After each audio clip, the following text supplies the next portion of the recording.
Hi, everybody. It's me, Tim Dodd, coming to you from the jungle couch. I have no idea. Bear with us. We'll probably have some technical difficulties because we are doing this in the strangest way possible. So I don't even know if you guys can hear. Taylor says we're very quiet. Yeah, we're going to be working on probably a lot of kinks because this is our system that we're meant to be using, not in this way at all. And we're trying to kind of do some runarounds, and I think we'll have something kind of figured out. But anyway, hi. Welcome to my coverage of today's awesome launch. And of course, like always, whenever you need to know about any upcoming rocket launch, we're going to head on over to a little place called everydayastronaut.com/prelaunch preview. And here I'm going to run you guys through what's going to be happening today. So this is just go to everydayastronaut.com/prelaunch previews, and you can now see that there's a mission called the Falcon, the CRS-21 Falcon 9 Block 5. So here's what this is today. So the liftoff time for this baby is, as you can see in the clock, about 28 minutes from right now. And this is taking off today, December 6th, which is at 16:17 UTC or 11:17 Eastern Standard Time. So and the next launch opportunity, if it would scrub today for some reason, is the 8th, so in 2 days. So hopefully it happens today, and then you guys probably know what's hopefully happening tomorrow. Of course, tomorrow we're hoping that serial number 8 does its 15-kilometer hop. That's the most recent news that we know. So in which case you'll want to be here hanging out, because I promise it'll be absolutely ridiculous. Okay, so the mission name for this is CRS-21, the 21st, I almost said the 21st. This is the 21st cargo resupply mission to the International Space Station in the CRS contract rounds for NASA. So the launch provider for this is SpaceX. This is SpaceX's rocket and SpaceX's Cargo 2. It's basically their crew version of the Dragon capsule, but it's the Dragon 2 version for just cargo. But the customer for this is NASA. This is a NASA mission going to the International Space Station. The rocket, this is Falcon 9 Block 1058.4. So this is a really important mission, and yet NASA is trusting them to use a booster for the 4th time. It seemed like just a little bit ago NASA was almost kind of leery and unsure about whether or not to reuse boosters at all. And here they are flying on the 4th flight of this particular booster. They're even going to be reusing boosters for the crew missions, I think already on Crew 2. So NASA's definitely seeing good results with SpaceX reusing their boosters.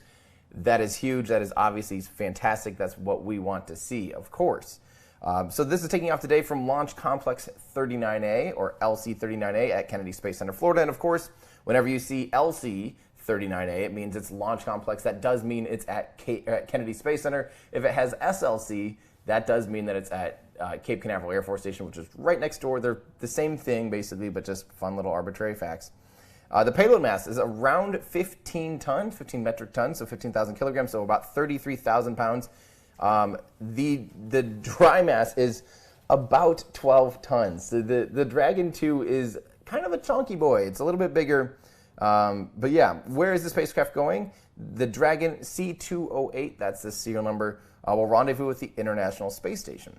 Will they be attempting to recover the first stage? Yes. Now here's an interesting fact. The first stage will land 623 kilometers downrange on, of course, I Still Love You. That's about the same distance that they normally will land Starlink boosters. And this is still just going to low Earth orbit. You know, the International Space Station is at around 400 kilometers or 250 miles in altitude. So it's not a very high energy mission, yet they're having to land it very far downrange in order to actually be able to do this mission. Now, this is sad to me because the old CRS missions would be able to do a return to launch site landing. And those are always the best, because that's when, if you're out at the Cape, you can watch the booster come in and land. This is not an option anymore for CRS missions, which just bums me out, because that's one of the coolest things you can even see, and we are no longer going to be seeing that for CRS missions. But yeah, will they be attempting to recover the fairing? There are no fairings on Dragon 2. On any of the Dragon missions, cargo or crew, there just is not a fairing. There's only the Dragon capsule on top. The weather is currently 60% go. Yeah, and then here's Trevor's maybe going a little too too far out there, but there's some really fun ones in here. Okay, this is the first SpaceX launch under the second full round of CRS contracts. Now, there were two kind of, there's a renewal of the first contract originally, which got us up to 20. So I think it was 10 contracts each. This is the second set of contracts. This is a totally new contract. This one does have Sierra Nevada in it with their Dream Chaser, which I'm really excited to see fly. This is the second round of CRS contracts. This is the first launch of Cargo Dragon 2 ever. You know, Cargo Dragon 2. Obviously, Dragon 2 has flown now on 3 orbital missions, of course. We've had Demo 1, Demo 2, and Crew 1 that are all orbital missions of the actual Dragon 2, the Crew variant. This is the same thing, but it's cargo, a cargo variant. It does not have like Super Draco abort motors. It does not have any of the life support systems, of course, but it is the same pressure vessel with a slightly different shell and things like that. This is the fastest a booster has reached 4 flights by far, only doing it in 190 days. So basically in half a year, this booster has flown 4 times now, will have flown 4 times. That's really, really, really impressive. That's showing that they're really getting these down just a lot quicker turnaround times. This is the first time 2 Dragons will be docked to the International Space Station at once, because there's obviously the Crew 1 capsule up there right now, and this is the first time there will ever be 2. So SpaceX is kind of taking the space station over. This is the second to last cargo Dragon that will stay docked to the ISS for 1 month. CRS-23 and later will stay docked for 3 months. So yeah, so get ready to see. This one will be coming back down very quickly in only about a month. This will be, assuming this flight goes well, this will be the 100th successful Falcon 9 mission. Of course, we recently had the 100th flight. That was the last one. But as you might remember, CRS-7 was the only time in flight that they had a problem. So although it was a flight of the Falcon 9, it was not a successful flight of the Falcon 9. This will hopefully be the 100th successful flight of the Falcon 9. Ooh, I'm hearing... Okay. And that's cranked on my end, too. I don't know. Okay. Sorry. So this is okay. So this will be the 101st Falcon 9 launch again because CRS-7. This is the 47th reflight of a booster. So again, we're getting really close to that convergent point where we're coming up on the half of all flown rockets, Falcon 9 rockets ever have been reflown rockets. That's a big milestone. 19th reflight of a booster in 2020. So in other words, most of the launches in 2020 have been reflights. 7th time a booster has flown 4 times. So the 7th, 4th flight of a booster. This is the 68th booster landing. This will be the 41st landing on, of course, I Still Love You. This is the 18th consecutive landing. SpaceX record is 19, so I hope this one lands. Obviously, the 24th launch for SpaceX in 2020. The first SpaceX launch on December 6th. That's a ridiculous stat. 28th SpaceX launch from Launch Complex 39. 61-day turnaround for this booster. 102nd orbital launch attempt of 2020. If you guys need to know any more facts, you can go ahead and check out our pre-launch preview here, again, by going to everydayastronaut.com and then click on pre-launch preview. This one was written by Trevor Sesnick, so thank you, Trevor. Everyone in chat, say thank you to Trevor for writing up that awesome thing. We really appreciate all your hard work. And then I do have something cool to show you guys here before we get started, because we're kind of waiting on the stream here. It should be popping up pretty soon. There's a clean feed. Ooh, we got a clean feed if we need one. But do check this out. So I have actually, today they're gonna be flying an Airlock. So this is at NanoRacks. I was there last year. This was before the before times. This was, when you could actually interact with people. But this is inside the Airlock that's flying inside the Dragon trunk today. So what's going to happen? So there's the trunk part of the Dragon capsule and there's the main part of the Dragon capsule. The trunk part's just basically a hollow tube where they put some stuff that just stays on the outside of the International Space Station. It's kind of like their, and they can also put garbage in there and let it burn up on reentry. But this is an Airlock that's going to be attached to the International Space Station. And what's cool about it is what they can do is from the inside. So when it's attached to the International Space Station, you can open up a hatch. Astronauts can put stuff inside of it. So here's kind of the outside. Astronauts can put stuff. Hang on. Astronauts can put stuff inside, experiments or whatever, and then the arm can take it and they close the hatch. The arm can take it and then put those things into the vacuum space. Have them, you can deploy CubeSats. You can just kind of have experiments be hanging out in space. then reattach it, open the hatch, and gain access to it right there really easily. So it's kind of, it's a really cool airlock system, and it's pretty big too. So you can imagine here, this was 5 people in it. It's pretty big volume. So I'm excited to see this fly because I think this is one of the first bits of actual flight hardware that I personally have seen. So I just had to show you guys that. Okay, so yeah, so how are you guys doing? Again, sorry if we're kind of just willy-nilly on some stuff, but we're trying our best here. So yeah, how is everybody? Okay, so it looks like we've got some stuff here from people. I might be way behind. Peter Dallas is is traumatized. Are we seeing the tomorrow chat up there, Andrew? 1 second, guys. We have a comment though from Peter Dallas, who says regarding my near-death experience with my flight suit. If I hadn't found a way to detach the hose, do I think I could have found another way out?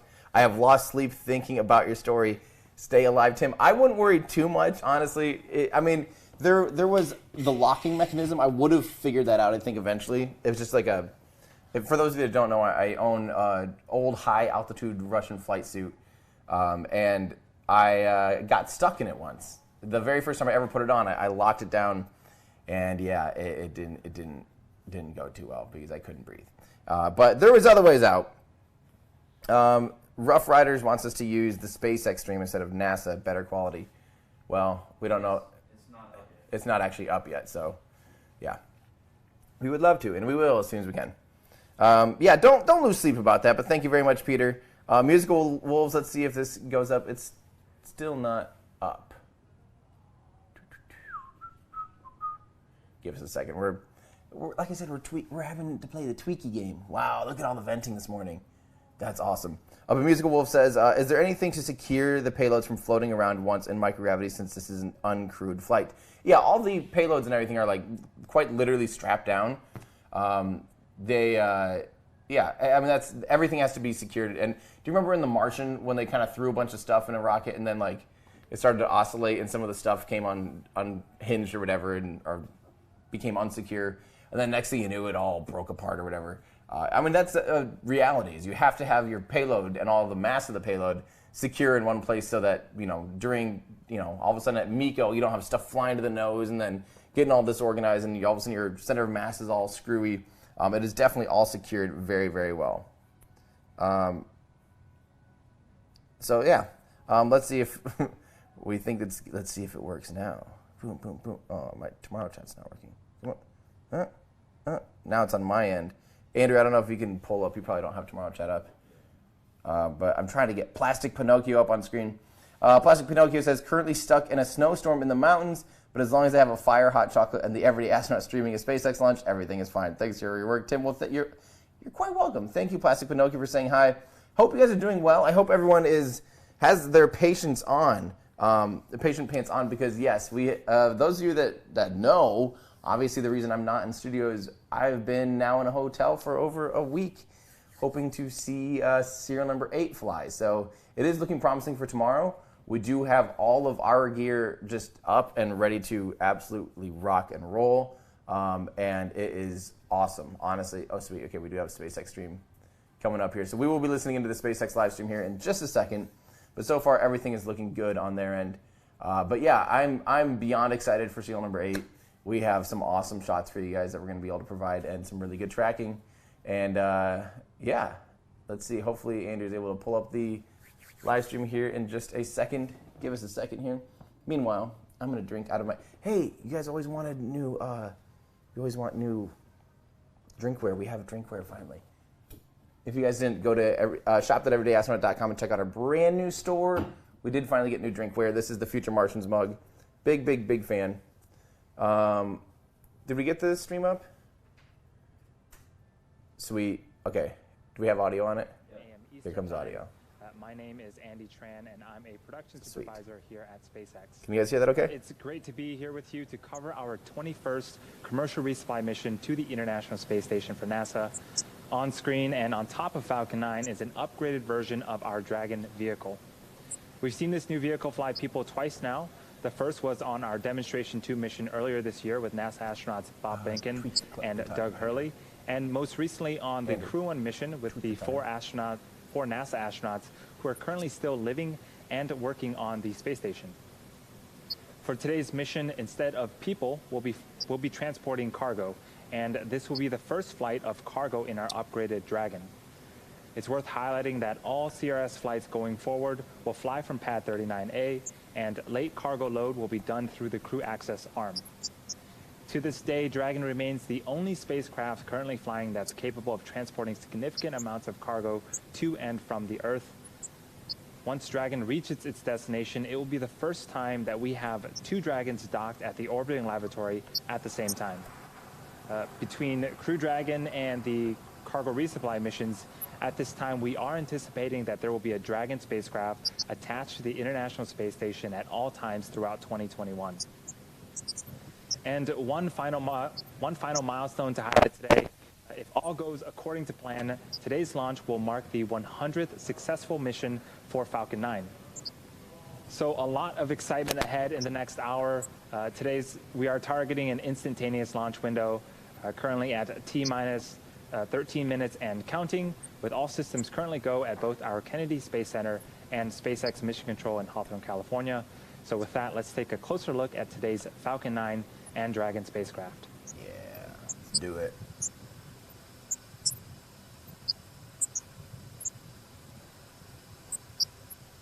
This is going to be SpaceX's 24th launch this year. And as I mentioned, this is the cargo configuration of our new Dragon spacecraft.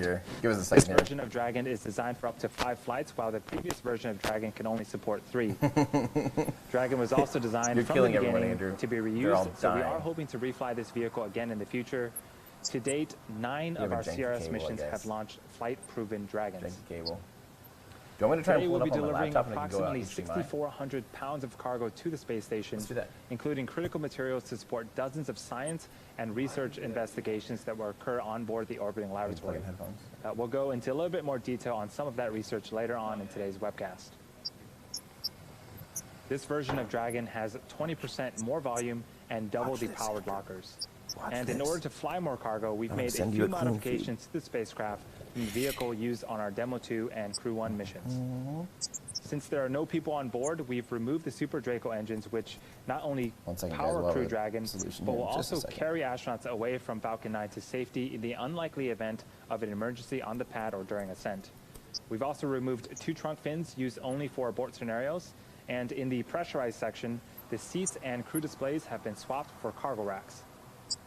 Lastly, the environmental control systems has also been reduced in both size and complexity. And while this Dragon will be flying for the first time, the Falcon 9 first stage, which is the bottom 2/3 of the vehicle, is a flight-proven booster. Today's mission, CRS-21, will be its 4th flight. It previously supported the Demo 2, Anasis 2, and most recently, the Starlink mission in October. To date, we've had 99 successful Falcon 9 launches. 42 of those were on reflown boosters. And today we'll... I can listen here if you want to.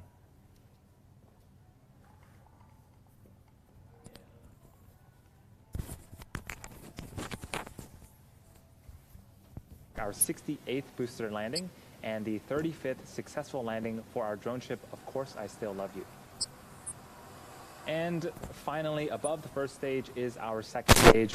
It has a single Merlin vacuum or MVAC engine, which ignites after the first stage separates. The second stage is what will carry Dragon to its intended orbit, allowing the spacecraft to eventually rendezvous with the International Space Station.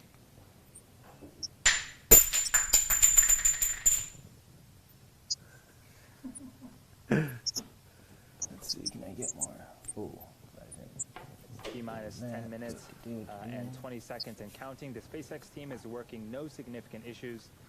For propellant, the go, no-go poll was conducted at the T-minus 38-minute mark, and propellant loading began shortly after that, around the T-minus 35-minute mark. At this point, RP-1 fuel is completely loaded on the second stage and almost done on the first stage. For liquid oxygen, it's currently underway on both stages and should complete around the T-minus 2-minute mark. We're also loading helium gas into both stages. Falcon 9 uses helium as a pressurant to backfill the propellant tanks, as liquid oxygen and RP-1 are consumed by the Merlin engines during ascent. For Dragon, we've also began its startup sequence at the T-minus 35-minute mark when it coordinated timing with Falcon 9. It's currently undergoing vehicle health checks with the next big step just before liftoff when the Dragon transitions to internal battery power. The range is standing by and ready to support. As for weather, a bit better than yesterday. We're looking at a 40% probability of violation with the primary weather constraint of thick clouds. There may also be some precipitation in the thick clouds that we are monitoring and will continue to monitor all the way until T0. Other than that, with the launch team, Falcon 9, Dragon, and range reporting green, and at T-minus 9 minutes and counting, all systems are go for launch of CRS-21 today. Systems are go for launch of CRS-21 today.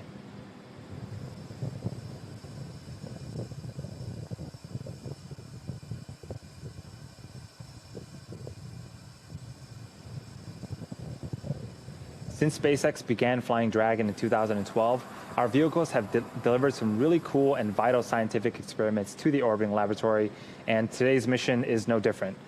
Dragon will be carrying dozens of research payloads to the space station, including research from the National Laboratory, operated by the Center for the Advancement of Science in Space, or CASIS. There are more than 20 payloads sponsored by NASA and the National Lab on today's mission, representing more than 50 science experiments, all of which are intended to benefit life on Earth. Let's take a few minutes and look at some of the groundbreaking research from CASIS that will be aboard the CRS-21 mission. SpaceX's 21st commercial resupply services mission to the International Space Station is ready to launch from Kennedy Space Center. This mission will bring critical cargo, research, and technology demonstration payloads to the orbiting laboratory. The ISS National Laboratory is proud to sponsor more than 15 payloads on this mission, representing dozens of experiments to further fundamental and applied research through space-based inquiry and to engage the next generation of researchers and explorers. Here's a quick look at some of the payloads on SpaceX CRS-21. 3 projects on this mission are funded by the National Institutes of Health through its joint multi-year Tissue Chips in Space initiative with the ISS National Lab. Tissue chips are small devices engineered to grow human cells on an artificial scaffold to model the structure and function of human tissues. Studying tissue chips in space may accelerate pathways for understanding disease and developing new treatments for use on Earth and beyond. In 2019, a team of researchers from the University of California, San Diego sent a brain organoid model to space for the first time ever to study neurological diseases in microgravity. Based on findings from that initial investigation, the team is launching a second payload to further examine how microgravity affects the survival, metabolism, and cognitive function of brain cells in an organoid model. Bristol Myers Squibb, a leading pharmaceutical company, is launching a protein crystallization investigation aimed at improving drug formulation and delivery for patients on Earth. In this experiment, the team will study the crystallization of monoclonal antibodies in space to improve their crystallization back on the ground. Monoclonal antibodies are lab-created proteins designed to interact with specific targets called antigens and are used in the treatment of several diseases, including cancer. Did you know that more than 7 million tomato seeds have been sent to low Earth orbit and exposed to microgravity? That's right. Tomatosphere is an education program in which students and teachers around the country compare the germination rates of space-flown seeds and Earth-based seeds. The program provides students with a glimpse into how the unique microgravity environment of the ISS affects plant growth. Speaking of education, this mission includes more than 30 experiments from the Student Spaceflight Experiments Program, which provides yearly opportunities for students and communities around the world to leverage the space station for research using mixed-sticks testing tubes. Investigations from this year's participating students span a variety of research areas, including the physical and life sciences, as well as plant biology. Since its inception in 2010, the program has engaged more than 125,000 students in space-based projects. Many of the investigations on this mission build on previously flown experiments. Such research serves to... So, hang on, I wanted to answer a couple good questions because David has a really good question here. David Plant asked, will this be the first time a SpaceX capsule docks without crew on board? Previous cargo missions were berthed. So, yes and no, because don't forget, Demo 1, the first uncrewed test mission of the crew Dragon capsule, was technically an uncrewed SpaceX capsule that did dock. It did not berth. Now, the regular Dragon capsule would always berth, but I thought that was a fun question. All right, let's pull it back up, Andrew. Microgravity research happening on the orbiting lab. You can follow @space_station on Twitter. We are currently under contract with NASA to resupply the space station through 2024 as part of a second commercial resupply services contract award. These missions will use the new version of Dragon, which can fly both cargo and people. And today's mission marks the first flight under this new contract, and we're super excited to continue this partnership with NASA. Flying NASA astronauts and helping keep the space station fully operational is a top priority for us here at SpaceX. We are just past T-minus 4 minutes and continuing to count down for an 11:17 a.m. Eastern launch to the International Space Station. In these last few minutes, Falcon 9 is performing final health checks on its primary communications, avionics, and propulsion systems in preparation for flight. Just to give you a recap of what's been happening, at the T-minus 7-minute mark, we began engine chillin'. This is where we inject a small amount of super chilled liquid oxygen to prepare the 9 first-stage engine turbopumps for full propellant flow during flight. You might hear the callouts that engines are sufficiently chilled later on in the countdown. At the T-minus 4-minute mark, the transporter erector, which is that large truss structure next to Falcon 9, began to retract away from Falcon 9 in preparation for liftoff. In about a minute around the T-minus 2-minute mark, liquid oxygen should complete loading on the second stage, and that will be the last of our propellant loading. At the T-minus 1-minute mark, Falcon 9 flight computers will enter startup mode and guide the rocket through the rest of the countdown. Shortly after that, the SpaceX launch director will give the go for launch, and finally at T0, the rocket is released from the hold down clamps for liftoff, after which the strong back fully retracts away from the rocket, clearing way for Falcon 9's ascent. Checkouts of the second stage thrust vector control actuators are also underway. You often hear people refer to this as an engine wiggle test. This is when we move the thrust nozzle slightly to make sure that the guidance hardware is a go for flight. We do the exact same checkouts on the engines for the first stage, except that occurs just seconds before ignition. Dragon is also performing its final health checkouts to make sure all of its primary systems are ready for its rendezvous with the space station. The range remains a go for launch, and whether we are still continuing to monitor. Let's listen into the nets for the last few minutes of terminal count. Now you might notice in that shot there that the water tower is peeing, and that's normal. They do literally fill it quite literally to the brim and beyond to make sure that it has all the water necessary for the water deluge. You can see that you can even see it in we that have some shot white to the clouds left. starting to form around Falcon 9. This is completely normal for us at this stage in the countdown. That is liquid oxygen condensing when it meets the warmer ambient airs of Florida. Yeah, so you're going to see right about T-minus 10 seconds or so, they start spraying the actual pad down with water through those rainbirds. You can kind of see 4 of them there to the left of the rocket down at the bottom. Those 4 black things. Those are called rainbirds. They will start the water deluge and make sure that the sound is properly suppressed, and it also helps absorb energy so the launch pad doesn't get destroyed every single launch. And it's one of my we've just favorite passed the things T-minus to 1 see. minute mark. Both stages are beginning to pressurize for launch.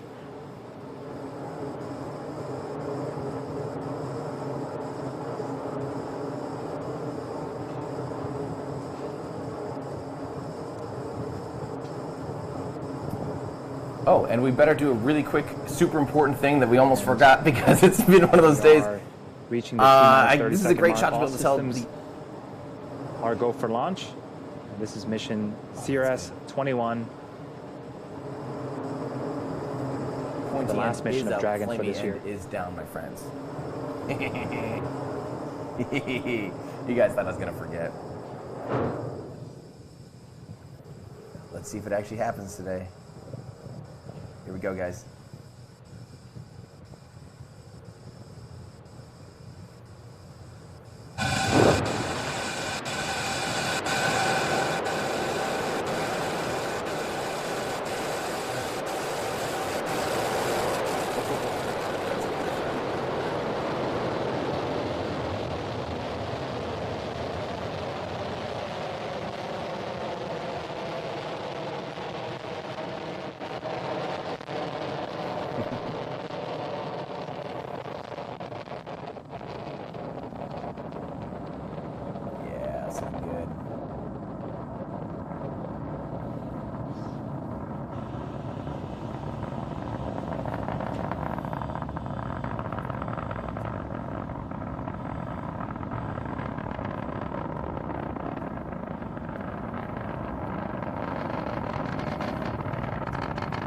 T plus 50 seconds into flight.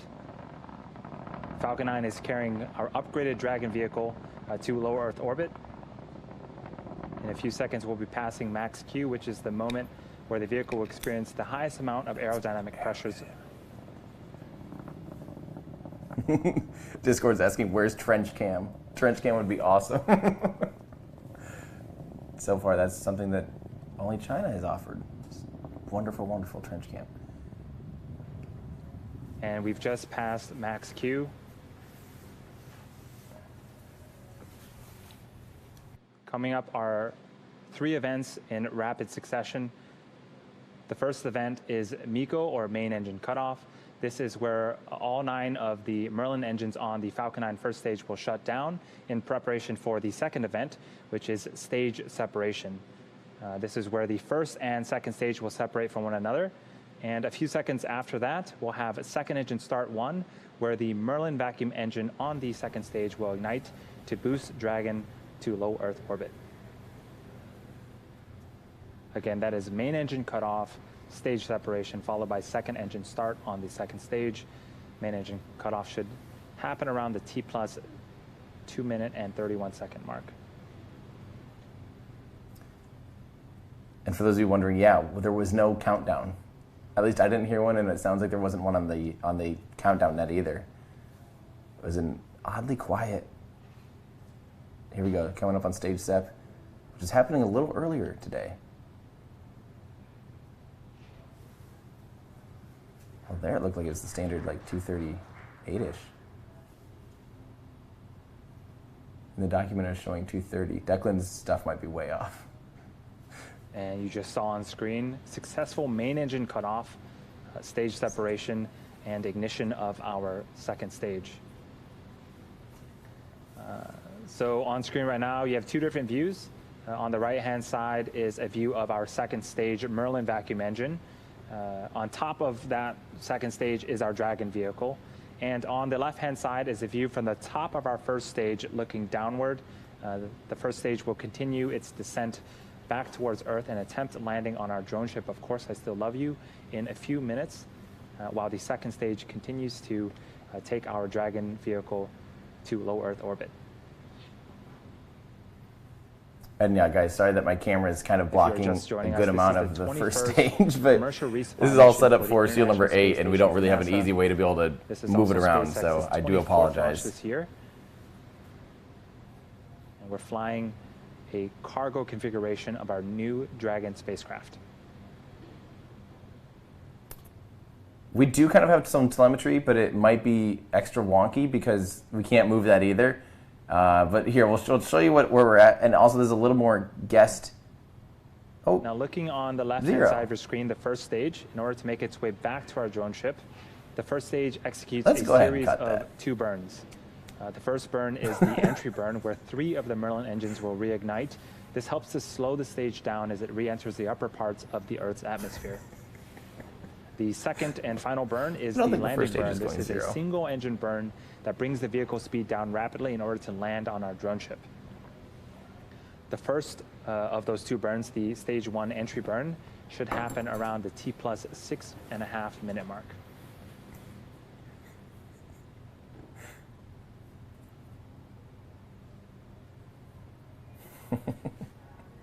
Until then, we get some really cool views of both the first and second stage. You notice that our grid fins on the first stage have also deployed. Those help to guide the first stage back during descent.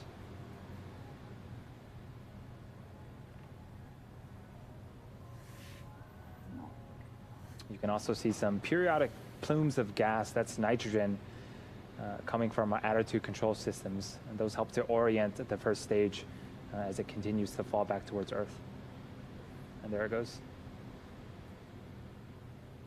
Yeah, I love those little cold gas thrusters. I remember a thruster like that doesn't actually have a throttle. You can't like about a minute away from it's the just first literally of the 2 impulses burns on the first stage.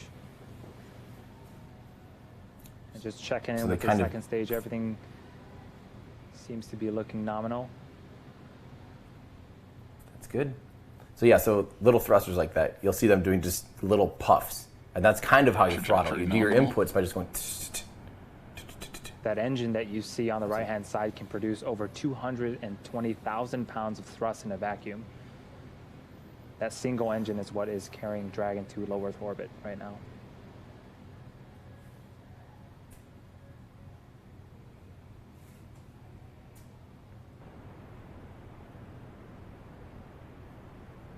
And we're just a few seconds away from our re-entry burn on the first stage. Watch for those 3 Merlin engines to relight and slow the stage down.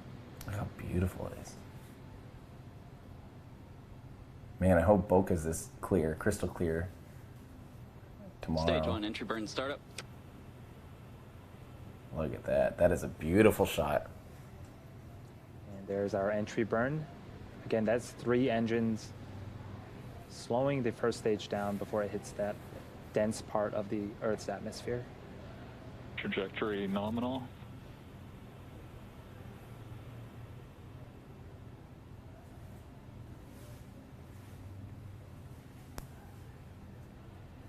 Stage 1, entry burn shutdown. Looking And good. we Here are comes done the with the dog first leg. of 2 burns on the first stage. The second burn, the landing burn, will happen at the T plus 8 minute and 18 second mark. That second burn should last for about 25 seconds. And as that burn is happening, we should also be having another major event for the second stage, second engine cutoff. We'll see if we can hear that as the landing burn begins. Yeah, it's normal to lose the feed there as the booster is producing a lot of plasma as it re-enters, and it's really hard to send communications through, radio communications through a wall of plasma. So As we wait for this yeah, so landing we burn, will not be able to see that. this is going to be our now. 68th attempt to recover our first stage, and we are going to be attempting to land on our drone ship in the Atlantic Ocean. Of course, I still love you. Second stage and terminal guidance.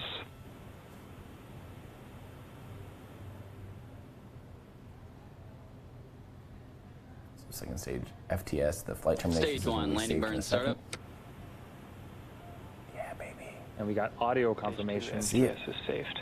that the first stage has begun its landing burn.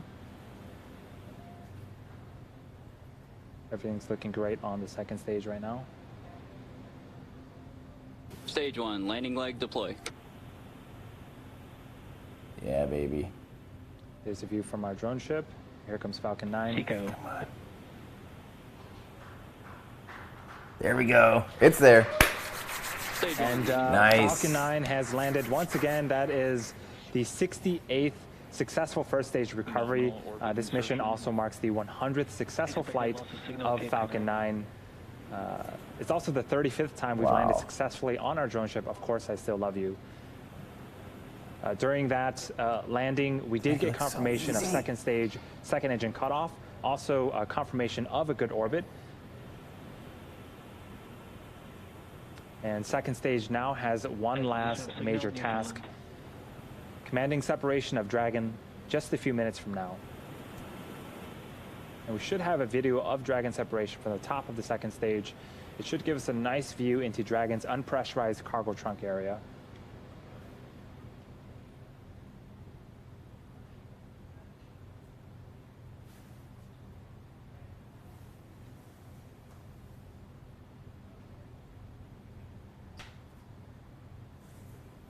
This is an animation So, yeah, show so we're just where waiting for them to deploy the each of Dragon stages capsule. are, currently in this mission. The second stage has turned off its on Merlin top of vacuum the engine second and is stage, currently right? coasting, awaiting for Dragon separation.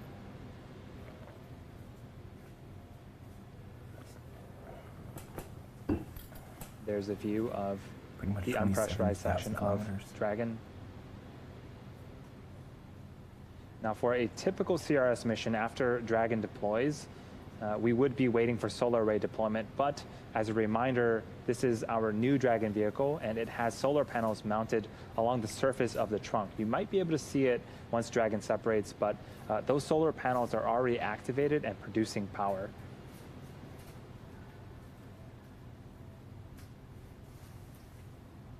That's awesome. Yeah. Fewer moving parts. Makes sense. We are about 45 seconds away from Dragon separation.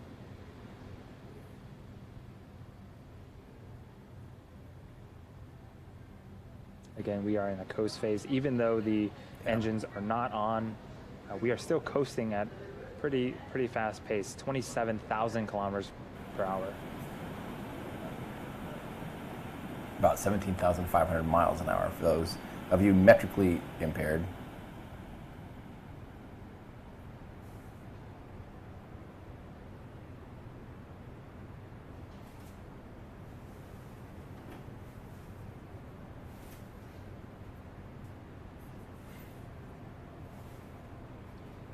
And we are... Here we go. So you can see the airlock there. Expecting Dragon separation. Oh, sweet. Just a few seconds from now. Pull that up as soon as we can after this. Yeah. Dang it. Dragon separation confirmed. There goes the airlock that I stood in. And there That's cool. is Dragon separated from the second stage. What a cool view. That is, if you've been following us, looks a lot different than our previous CRS missions. Dragon is carrying approximately 6,400 pounds of cargo to the International Space Station on this mission. A small portion of the cargo represents supplies for the astronauts, things like food and clothing, but most of the cargo represents science going up to the space station. The International Space Station serves as the world's leading laboratory for cutting-edge research and technology development that will enable human and robotic exploration of destinations beyond low Earth orbit, including the Moon and even Mars. The Dragon vehicle is just beginning its journey. It has about 26 hours before reaching the space station. The next major event is nose cone deploy, and that's where we expose the guidance, navigation, and control sensors and docking mechanisms. We won't be able to see that on camera, but we should be able to get confirmation of it.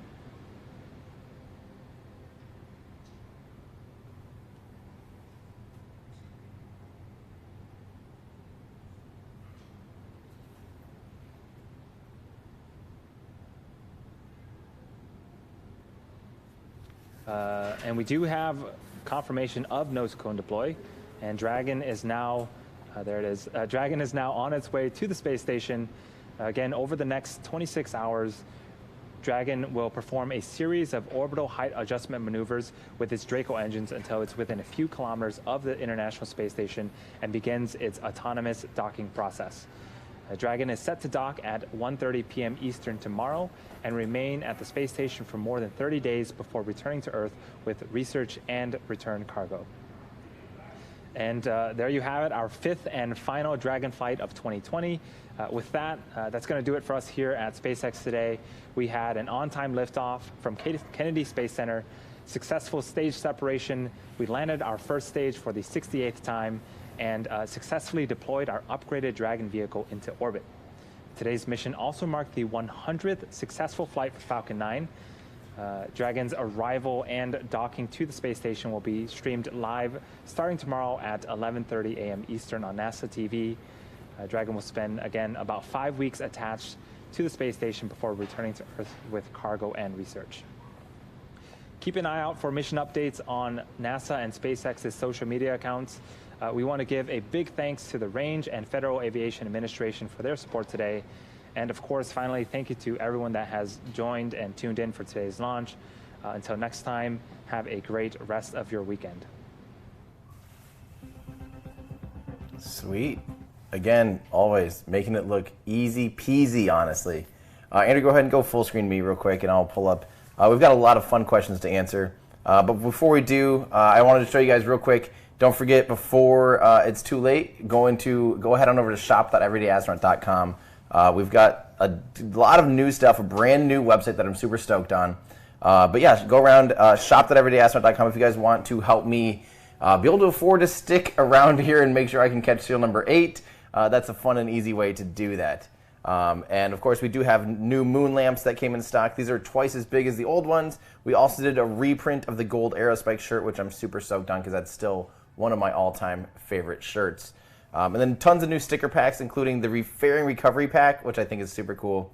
Yeah, so go in there, tell your friends and family or whatever that if you know that there's some cool new stuff in our new store. So everydayastronaut.com/shop or shop.everydayastronaut.com. Same place, same thing. Shop around, and don't forget we do have tons of new tiny human merchandise too. So if you do have a tiny little baby person in your life, you can put them in some cool stuff as well. So yeah, check it all out and see all the new fun stuff, including lots of new drinkware. If you guys want to help support what I do, that's a fun and easy way to do it. So shop.everydayastronaut.com, and all your support is greatly appreciated, especially now that we are already at 1 week of sitting here. So I can't wait to show you guys what we're working on. But we have a lot of fun questions to answer here from you guys. I think the most pressing one here, let me find it. All right, so can you go ahead and cut the web? I still have the webcast audio. Oh, that might be me. That's me. I have the webcast audio. I can cut it. There we go. I don't need you, Andrew, for that. Okay, so this is from Kevin Ray. Thank you so much. I really appreciate that. We still don't have the comments on screen for some reason for this scene. Yeah, we do. Yours is broken. Oh, mine's borked? Yeah. Okay. Mine's borked. Oh, I see. Okay.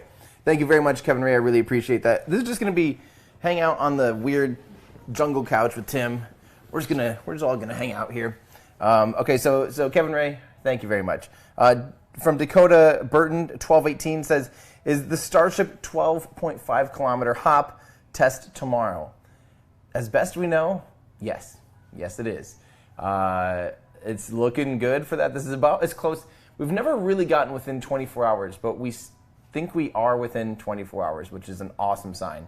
So, yeah, stay tuned. We're all paying very close attention to the temporary flight restrictions and the notice to airmen and all that stuff, and road closures, of course. So there's about 3 things that we're paying close attention to, and it does seem like, it does seem like we are a day away from seeing serial number 8 finally do its 12.5 kilometer hop. We were always saying 15, now it's 12.5. Shadow says thank you to Trevor. That's very fair. Thank you for saying thank you for Trevor for all of his hard work with the article.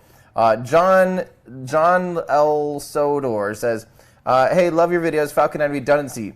Question, do you know how much of the launch it needs more than the max thrust of 8 engines? Can one engine fail? Yes, one engine has failed twice now on ascent with complete success in the mission still. That's kind of the beauty of having multiple engines. You have engine out capability. I think right at liftoff, it might be dicey if one engine fails, like immediately. You know, if it clears the pad and all of a sudden 3 seconds later you lose an engine, it might be dicey. But I still think you might still be able to make up for it, believe it or not. Yeah, so the most recent one, that it was like Starlink probably like 11 or 12 or something, I don't even remember, did lose an engine on ascent, and so did the original COTS 1 mission or CRS-1. One of them lost an engine on ascent too. Or was it CRS-2 actually? But yeah, so that is one of the beautiful things about having multiple engines is you have some redundancy, you have some room. As a matter of fact, later in the ascent, you could probably lose 2 engines, and it really wouldn't be a big deal, especially if they're opposing pairs, so you don't have any kind of differential thrust. But yeah, that is absolutely part of it. Theater Maker IE says, for the amazing statistics, keep them up. Also, maybe a little extra to keep Tim, to get Tim some mobile art that isn't hotel room art. Keep doing you. What, you guys don't love the jungle setting that I'm in? I mean, come on. Toucans? What does that not have to do with spaceflight? I'm blending in. It's kind of tan. This whole scene looks beigey green beige. It's just beautiful. It's exactly what you guys want in life. I know you're here for this. This is so thank you very much, Theater Maker.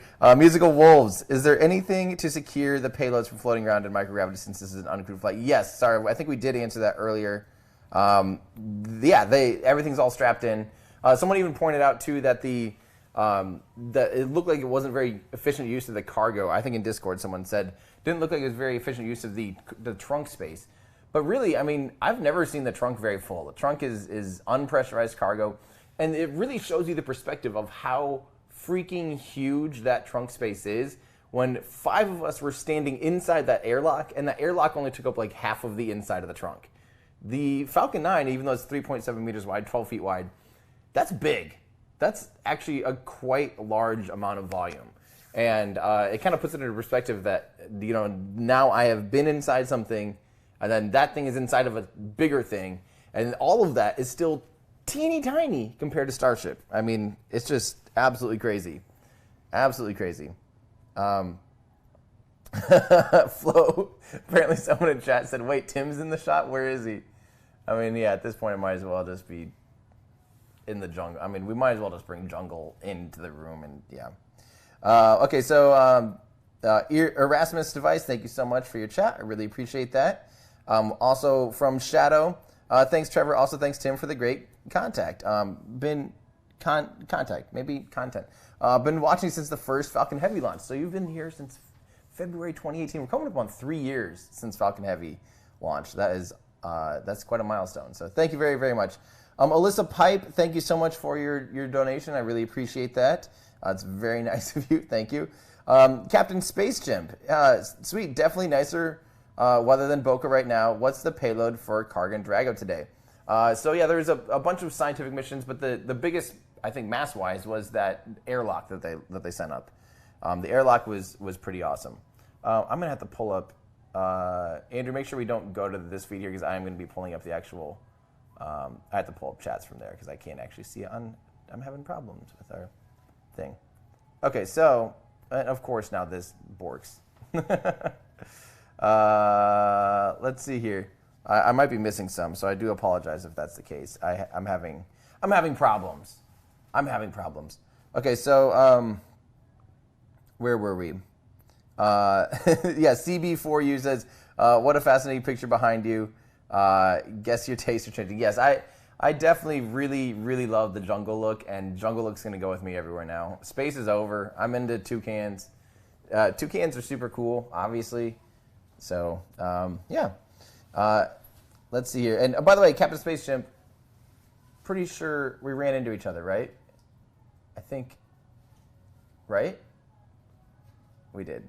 Crap, I'm losing everything. Hang on. Just keeps going down for me. Let me try and get back to where I was. Okay, here we go. From Chris Eblin. Let me see if I can. Did I do that, or did you do that? I did that. Crap. Try again. Okay, thank you very much, Chris. I really appreciate you. Thanks for saying hi. This is from the Professional X. Nope, it's not working for me, is it? I don't know why. Saying, hey, Tim, 3 a.m. here in Australia. Got my coffee ready for the launch. Thanks again to you and your crew for all the work. Well, thank you very much. Really appreciate that. Yeah, wait until you guys see what we're going to do here for serial number 8. Yeah, pretty wild stuff. Musical Wolves, will this carry Christmas gifts to the ISS? Also, are plane redirects what was causing serial number 8 to be delayed? No, not plane redirects. Serial number 8 is kind of, remember, there's a lot of things new on serial number 8, and I think there's a lot of things they're still testing. There's a lot of approvals they had to get. I think, once we actually saw that there was a temporary flight restriction, that was a big deal because I think, getting a launch license for this vehicle when it is something that has never flown before in a new area, I don't think it had really anything to do with the actual flight path and stuff like that. I think it was literally all just a matter of, a new vehicle and trying to get approvals and how do you license for that. So, yeah, good question though. Musical Wolves. Oh yeah. I don't know if they are taking Christmas. I would assume so. Actually, I would assume this would be a perfectly timed launch to be able to send up some holiday gifts up to the crew on board the space station. It would be the right time. It seems like. Yeah. From William Sears. Hey Tim, how often does SpaceX launch their rockets? I'm new to this, and it seems like they do this a lot. William, yeah, SpaceX is definitely the most prolific launch provider by a good amount, honestly. SpaceX has launched more this year than almost any other country. I think this was their, 24th launch or 22nd launch this year. Do you remember? 2nd, something. It was in our pre-launch preview. They've launched a lot. They do launch a lot, and it's really exciting to watch because a lot of the things that we also are seeing at the same time. Hang on, I'm going to see how many. This was the 24th launch for SpaceX this year. That's insane. That's on average then. That's 2 a month. That's insane. Yeah, they're at 2 a month already average. I mean, that's pretty nuts. But then the fun thing is, don't forget, on top of all of that, they're also working on Starship. So if you guys don't know, kind of what Starship is, how it compares to the Falcon 9 that just launched today, I do have a video that goes over every system, how Starship is different, and how Starship will be completely game-changing. We've talked a lot about how Starship is kind of an iterative build process. So what's hopefully going to happen tomorrow with Starship will be absolutely wild. And it might not work. It very well might not work. I'm giving it only about a 10% chance of success. One person that I talked to said, I asked, like, what would you consider successful? Or, like, what are you thinking of, of the hop? And they go, if it hits 151 meters, I'll be happy. Because that would be 1 meter higher. That'd be a new record for Starship. So that's kind of the expectation. I want you guys to remember that that Starship, where it's at, the development of it right now is extremely risky. So, yeah. Let's see. From Parker Strickland. Sorry, I don't think this will work when I do this. Oh, it did work. You did. Dang it. Crazy. Okay, Parker Strickland. Hi, Tim. Very excited for today's launch. Tomorrow is my birthday, so hopefully I get the best birthday present ever, a serial number 8 hop. I think it's looking good, Parker. Honestly, I'm hoping it's going to be good because I am ready. I am ready. Very much so. So thank you very much, Parker. This is from Sim Value. Hey, do you think the Elon interview will actually happen while you're down there? Greetings from Austria. To be perfectly honest, there's been some contacts and communications, but I think Elon's schedule is extremely nutty right now. I mean, they just launched again. They're launching serial number 8. We're going to try and squeeze something in if possible, but we do not have an official plan yet. So we will see. Obviously, if there's any chance that if I'm sticking around and it lines up, you guys will know about it, and I will share that with you guys as soon as I can. But that is hopefully still part of the thing. Kobla, hey Tim, I'm watching from Cape Coast, Ghana. Oh, cool. Just wanted to say I really appreciate your video coverage of launches. Keeping awesome. Well, thank you so much, Kobla. That's awesome. Dang, someone watching from Cape Coast, Ghana. That is, wow, that's awesome. Thanks for hanging out. Thanks for saying hi. It really means a lot. Big guy with dreads says, Alan Walker, I love your work. Cool. Oh. He was in the chat, I think. Oh, sweet. That's very cool. Oh, yeah, here's this too. Very cool. Well, hello. I thank you, big guy with dreads, for also saying hi. And hello, Alan. Thanks for tuning in. All right. Mike Holtikers says, I don't know if I want serial number 8 to be a full-blown success or a mediocre success with a big Falcon boom. Am I a bad person? All the best from Belgium. It's kind of that same, it's almost like the NASCAR thing. A lot of people watch NASCAR, not necessarily hoping for a crash, but a crash is kind of part of the experience of NASCAR. It's kind of that same feeling to me. It's like, I think this, very likely to see a large explosion. And I'm actually curious. Like I didn't actually get to see in-flight abort blow up because it was behind a cloud. So I haven't really seen that with my own eyes.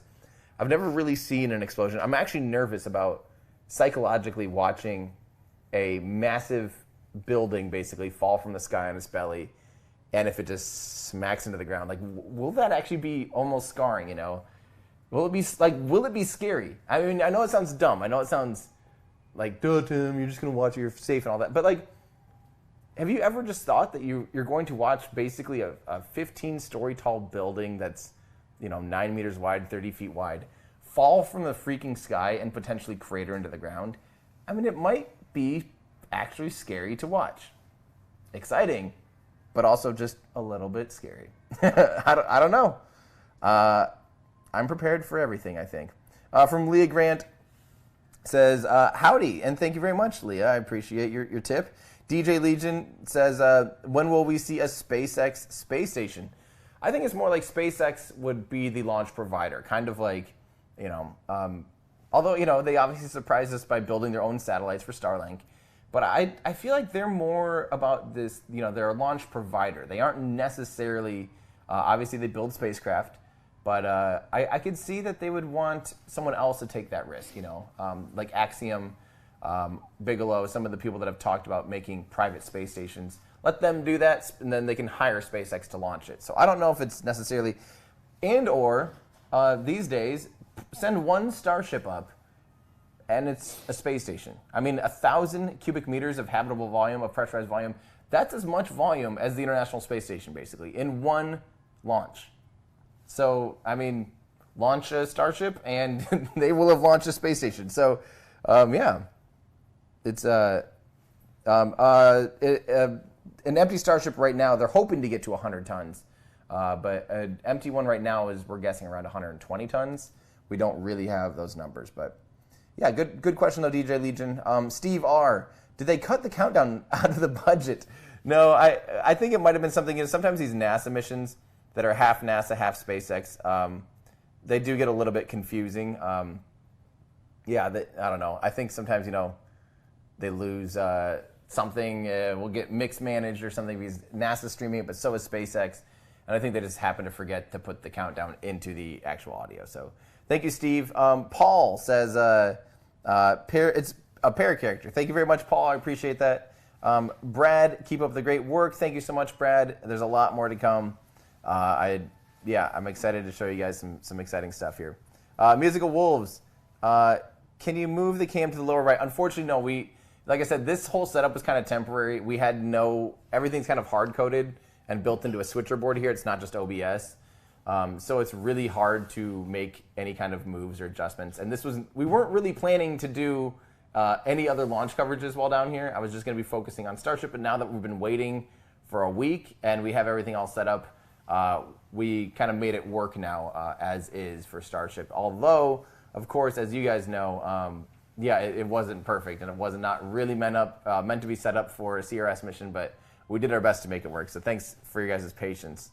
And same with Alex. Again, yes, maybe move to the lower right corner so we can see the booster land. Again, sorry, like I said, the switcher is hard-coded. We really didn't have a good way of moving stuff around. So let's see here. Jacob says, hey, Tim, as always, thanks for being with us for the launch. What's the best way to stay up to date with Starship? Really don't want to miss the hop. Twitter. Twitter is definitely there's, what is it, Boca Chica road closures is one. Of course, NASA spaceflight is awesome. Michael Baylor is on top of it very well, and NASA spaceflight's whole everything they do with Mary's daily videos. I would say it seems like NSF, the SpaceX subreddit is always on top of all that stuff too. But Twitter is definitely just the place to be as far as getting updates.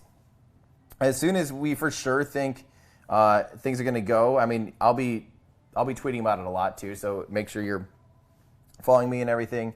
I think that's the best way, honestly. I mean, that's how I stay on top of it. It's just literally through Twitter. So, yeah. Okay, so Travis, was the second stage burn leaking in one of the cameras look like a line spewing liquid? I saw a couple people talking about that. I don't know. I mean, I did see that too. It did look like there's kind of a jet stream of something shooting off. A leak would probably be pretty bad, and it seemed to be a perfectly nominal insertion burn. So I don't think it was anything, but maybe we'll learn more about that, but it seemed to be totally normal. Yeah, hopefully that answers the question, although I unfortunately don't have any more information on that. So Brugasa Mechanic says, is there any website for such mission where I can see the ground track telemetry data? Interesting you ask that, because the best website in the world for that type of stuff is definitely flightclub.io. Flight Club, you know how after the launch, they're kind of showing the trajectory and stuff. Flight Club basically does all of that. So flightclub.io, there's really good tools. If you are a professional photographer, you can literally pre-line up the rocket. If you're there to, if you want to take a rocket launch photo, there's tools, a photographer toolkit for that. There's also a photographer toolkit if you want to do ISS passes or Starlink streaks. But there's also just if you want to be an observer, there's toolkits there to be able to just watch things, and you can run simulations and stuff like that too. So flightclub.io is definitely the resource that you're looking for that. Yeah. Matt Tekonika is the first Cargo Dragon that will dock fully autonomously without capture from Canadarm. This is the first Cargo Dragon to do that, because like I said, don't forget that the Demo 1, the uncrewed first version of Crew Dragon, was also uncrewed, but it was not technically a Crew Dragon. It was technically a Crew Dragon and not a Cargo Dragon 2, basically. So, yeah, that's kind of that. So this is a nice milestone. That was a nice milestone to hit today. Okay, let me keep reading here. Mukesh says, "Hey Mr. Tim, is there a lavatory in Crew Dragon?" Yes, there are some small. There's like a curtain basically, and a small lavatory device. We'll say there's for better or worse, there's a tube that you would deposit into. I think Crew Dragon is only set up for number ones, I believe. Otherwise, I don't know. Actually, I don't know if they have a way to take care of solids on Crew Dragon. They are wearing maximum absorbency garments, mags, diapers, on the way up, basically. But I don't really know. Yeah. And it's something they don't really tend to talk about too much, because it seems like that's one of those like distraction things, even though everyone asks about it all the time. I don't, unfortunately, know exactly what the lavatory is like, because they haven't really shown us. Simon, thank you so much for the membership. Techie Zach, do you think SpaceX has Lego-esque instruction booklets for their rockets, capsules, and components? Probably not Lego-esque, but that would be super cool. But a lot of modern day manufacturing things, there are these like really cool, basically every station will have an instruction manual type of thing, and they're all interlinked, so you can easily like go between and see, pages and stuff of, I guess Lego-esque would almost be a way to look at it. And you kind of go through and you do a checklist as you're making an assembly on something, and it shows up across the whole system. So managers and the people next to you in the next station and the station before you can all see and make sure that everything's going as planned. It's really, I don't remember what the main system is called, but it's really cool. I should also make sure I have this pulled up here. Sorry. Boop, boop, boop. Yeah. Let's see. So, yeah. Baloo wants to know, is space real? Give me a hint. Well, I don't think, you can't argue. There's no arguing that at some point you'd reach the vacuum of space. I mean, just go up a mountain and then extrapolate that. What happens when you get it up in an airplane? Oh, the air gets thinner. Like, do people just think that at some point the air doesn't continue that trend of getting thinner and thinner to the point where there's eventually just no discernible atmosphere? I mean, that's all space is the lack of atmosphere. Orbit, people tend to get space and orbit confused. It seems like space, the vacuum of space, gravity's effect on a body in space and orbit, those three things, people kind of have those, they're all the same, like no gravity, space, no air, orbit. It's all like the same thing. And those terms are not interchangeable, so being in orbit is different than being in space. If you go straight up into space, if you climbed a 100-kilometer pole and stood there, you would be in space. If you let go of that pole, you're falling 100 kilometers straight back down because you don't have any extra velocity. You would be in space by the definition of the Kármán line.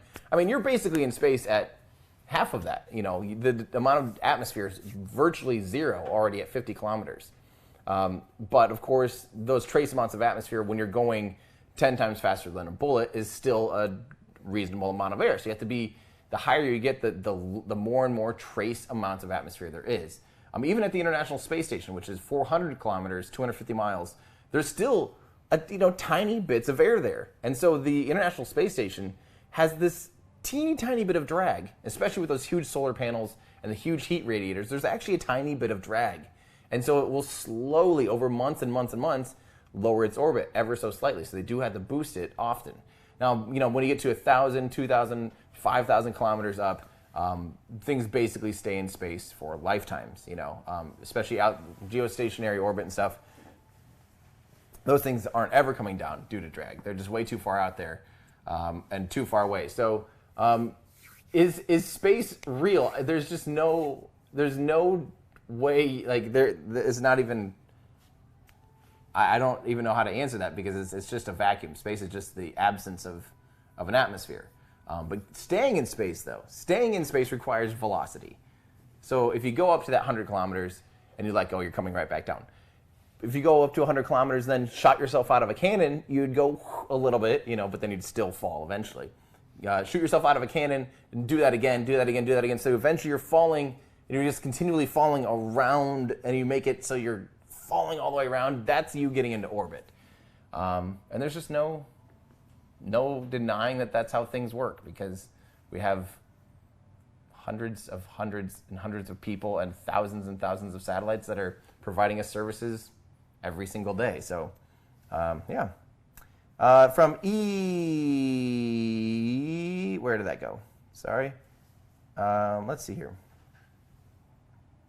From E11 to something, a bunch of stuff. Cheers, mate. Really appreciate these streams. Well, thank you very much. E1123, a lot of stuff. You're welcome. John Hart, thanks for traveling to Boca and being there for us who can't appreciate your work. Well, thank you, John. Just wait. I think we're going to have some awesome coverage for you guys. I think we'll have really quite a show. I think, it sounds like SpaceX might be able to pipe in their stream or do a live stream, but, even if they don't, we'll have it covered. We will also be able to bring in SpaceX's stream if they do that, so that you can, we'll have a one-stop shop for you guys, so everything will be on one screen. So you don't have to worry about, throwing up a bunch of different monitors and stuff everywhere. We will have you guys covered. And we'll have really, really, really low latency too. We'll likely be ahead of SpaceX's stream. I think we'll be ahead of we have a really low latency rig here. We're sub-second latency on one of our cameras that will be able to provide us with audio. We only have about a 5-second latency between here and YouTube. So we should be ahead of SpaceX. We should also be ahead of anyone doing like some kind of aggregate feed too. So yeah, I think our solution is really cool. We have a lot of hardware and it's very complicated, and I wouldn't be able to do it if Andrew wasn't running it all.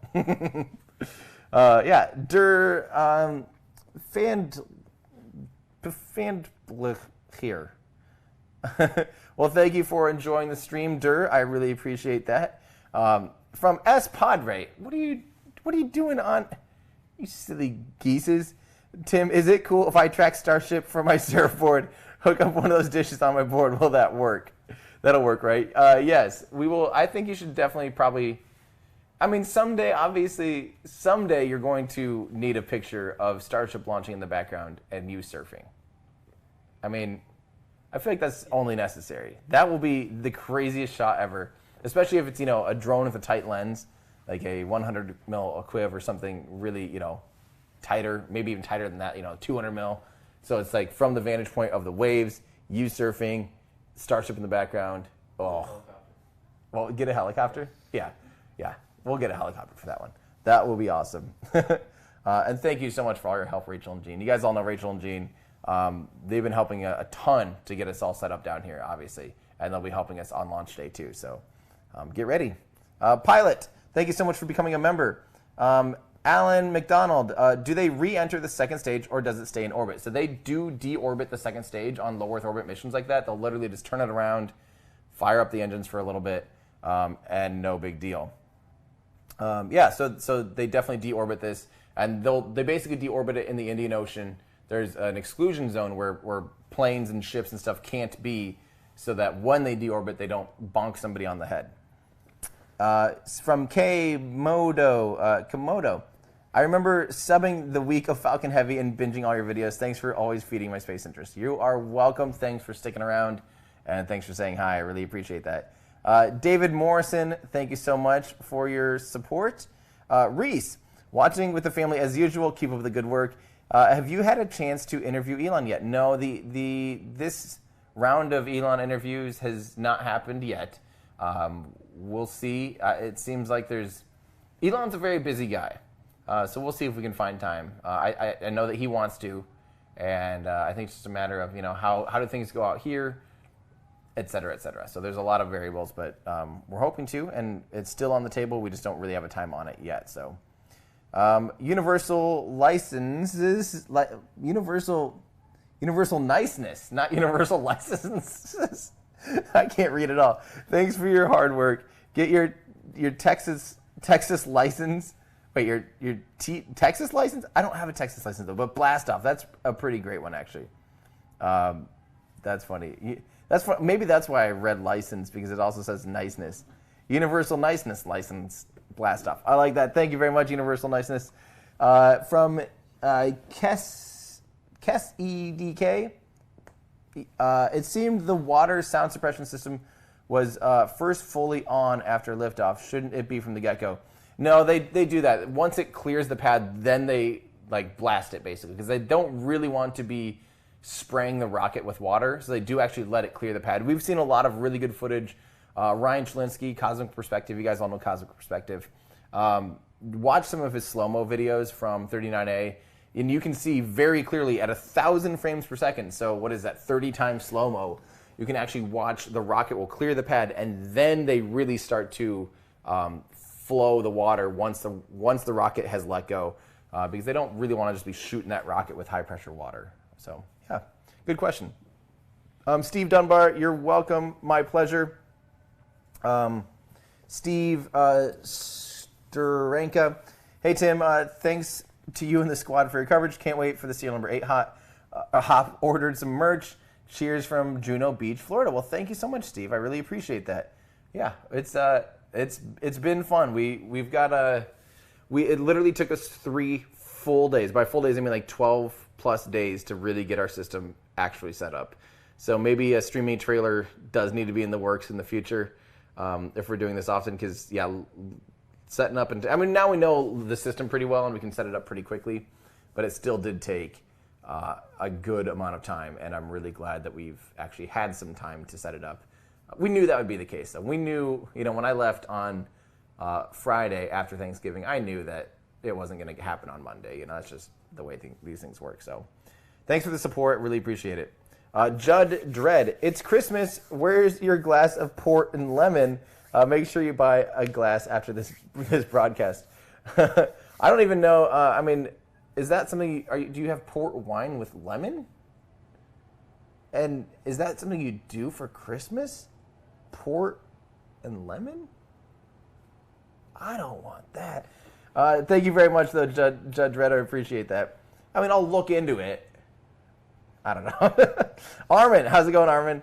Love your content every day, Astronaut. P.S. This money goes to Tim Mars Fund. Armin, you know better.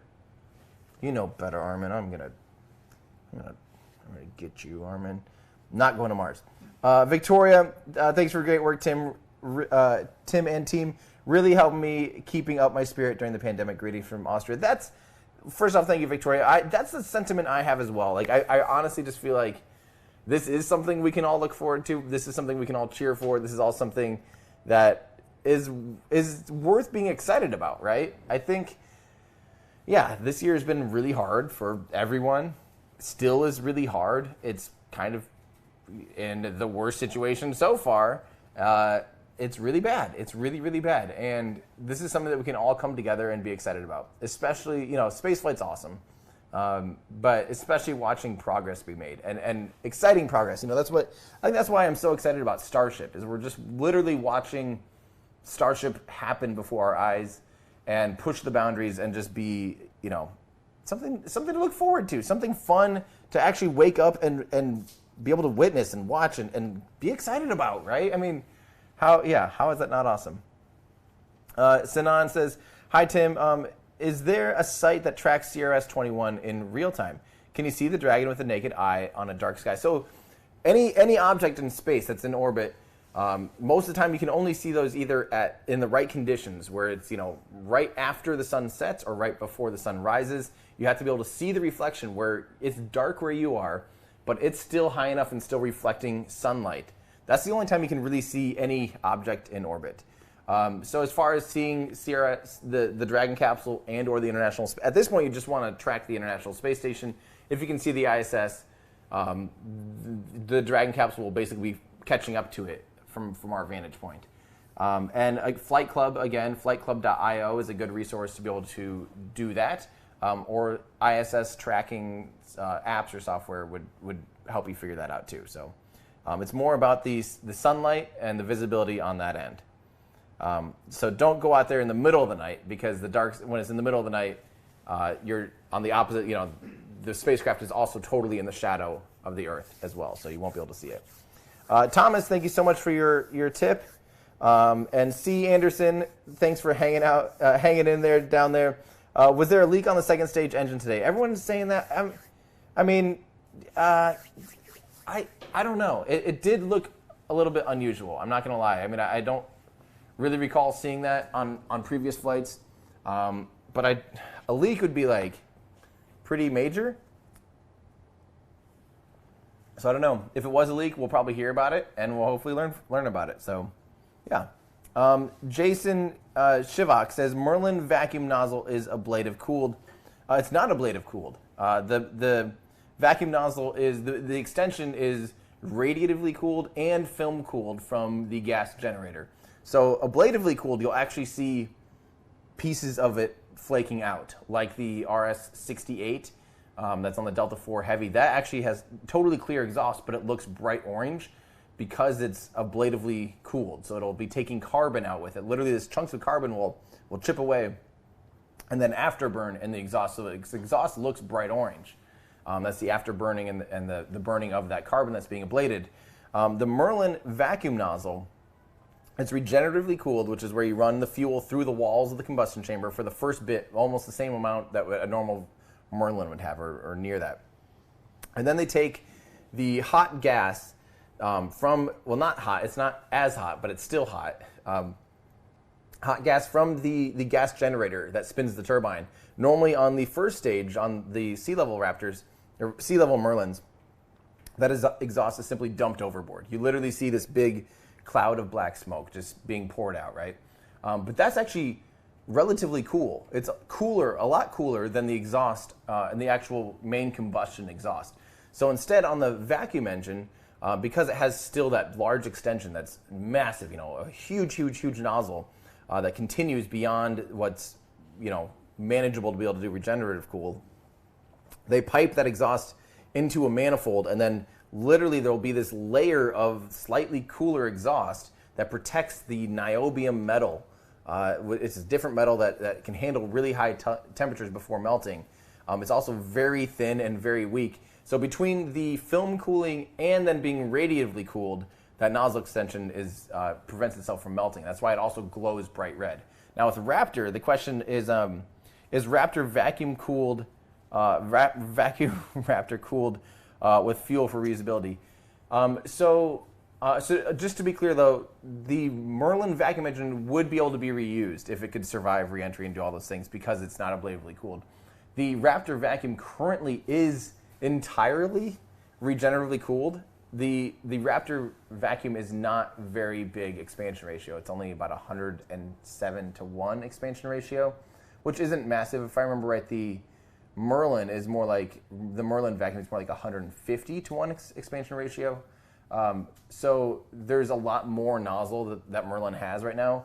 If they were to extend Raptor vacuum out any further, which they probably will, there is a limitation though to how wide they can make the nozzle on Raptor vacuum, because of needing to be able to fit 3 of those inside a 9-meter diameter and still have room for the 3 sea level Raptors on the inside of Starship. So in order to make them have room to be able to gimbal, you have a fixed diameter, a fixed size you can do, and it so far seems like the current iteration of Raptor vacuum is using regeneratively cooled walls all the way through, because it's still kind of the right size. It can fit inside that constraint. Hopefully that answers your question. Sorry, that was kind of a long rundown. That's a great question, though, Jason. From SSG Stanford, most in the U.S. should be able to see Dragon chasing the ISS in the northern sky this evening. Check Heavens Above app or website. 2 passes tonight. There you go. That's awesome. 2 passes, 2 for the price of 1. I mean, that's great. Very cool. We probably won't be able to see it down here because it's really cloudy, and also it's not the North.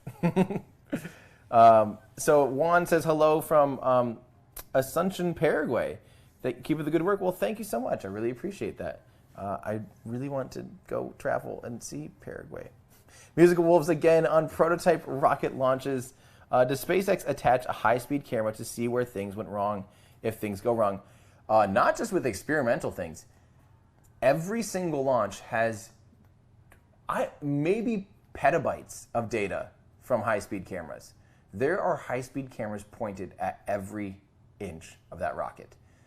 Every Falcon 9 launch, every Falcon Heavy launch, there is so, like, I can't even tell you how many high-speed cameras there are because I don't know. There's like literally dozens and dozens of cameras shooting in probably at least 1080 and like 1,000 frames per second.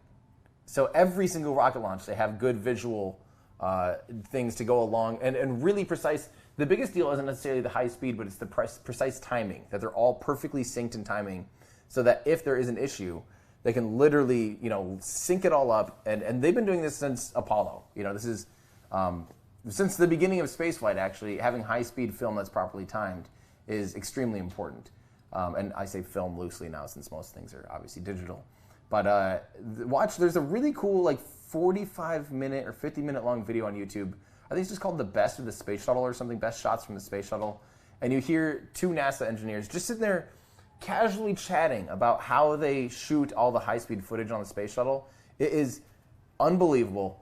Just the knowledge that those guys have, just hearing them talk about how they set things up and how the solutions you have to come up with in order to have it work is honestly incredible. It's well worth watching. So good question, Musical Wolves. Guides on Music, thank you so much for saying hi. And Stefan Ritter, the kids and I love your content. Thanks for all you do.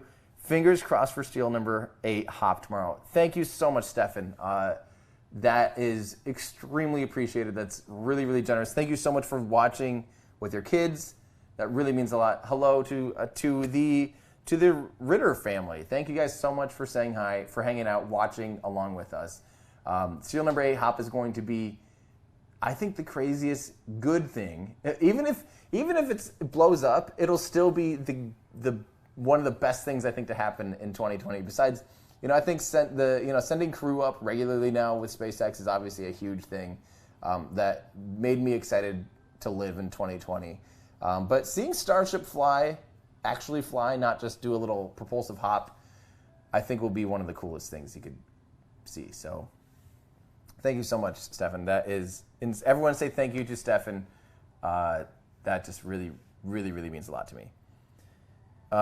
Hendrik says, greetings from Austria. Will you stream the static fire for Seal number 8 today? Thanks for your coverage. Hendrik, we don't have any word that there's a static fire today.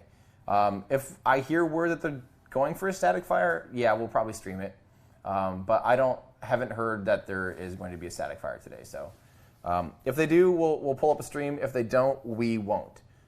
We still have some setup to do, assuming that the hop is tomorrow. So yeah. There you go, Hendrik. Thank you, though, for the question. Okay. It got all messed up here. Hold on one second. Okay, from Sarah. Is every Falcon 9 booster still slightly different? They definitely slowed them down once they got to Block 5. They kind of needed to pause or freeze the design for NASA now that they're flying humans. There's still small tweaks, and NASA and SpaceX has kind of talked about that. I think I asked Steven in a press conference once, and Kathy Luters kind of said, we're still allowing them to iterate a little bit, but it's slowed down a lot. It used to be every Falcon 9 that rolled out the door until about, the 30th Falcon 9 was almost entire, substantial differences between each one because they're just iterating. That's SpaceX's thing. They just make it better, improve. And now that they're in the Block 5, this is kind of the final configuration of the Falcon 9. There's still maybe small little tweaks they do here and there, but it is way more of a frozen design. So very good question, Sarah. Ant Hop, thank you for the membership. I appreciate that. Caveman, while you're waiting, I suggest start reading the Wheel of Time books by Robert Jordan. I've never heard those. I very well might have to look into that. Thank you very much for the recommendation. Let's see here. Purple Fairy Fire. Purple Fairy Fire? Thank you very much. I like how bad I am at reading. I'm terrible at reading.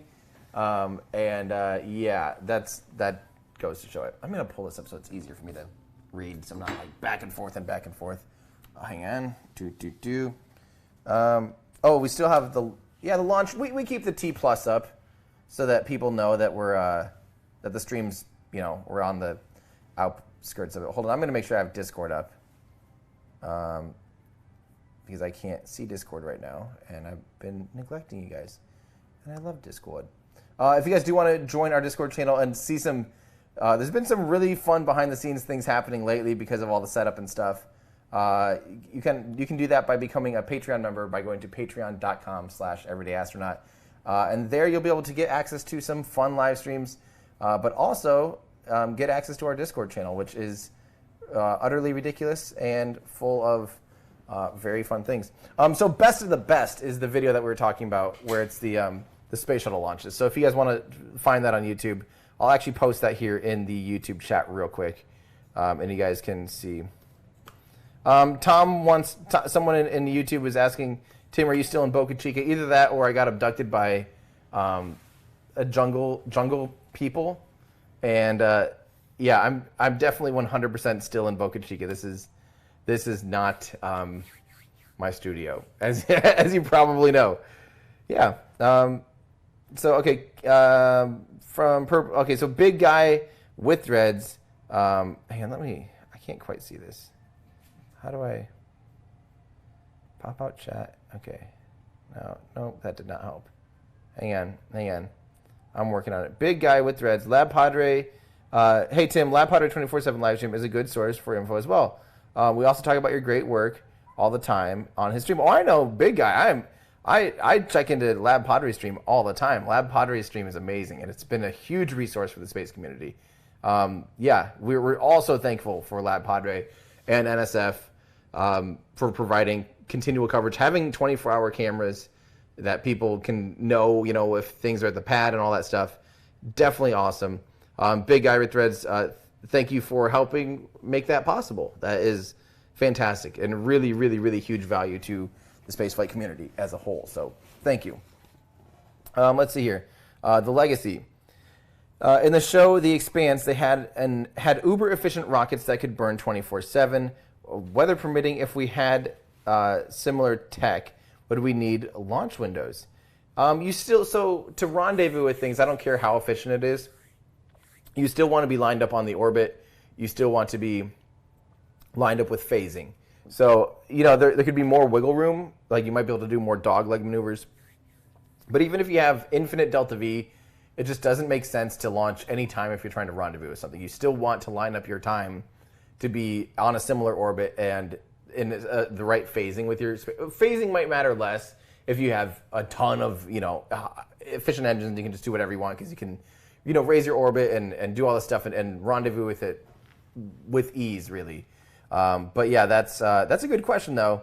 But for the most part, no, it's just going to be quicker and way more efficient if you just simply wait a little bit and let the Earth line up underneath the orbit that you're trying to get to. So good question, though.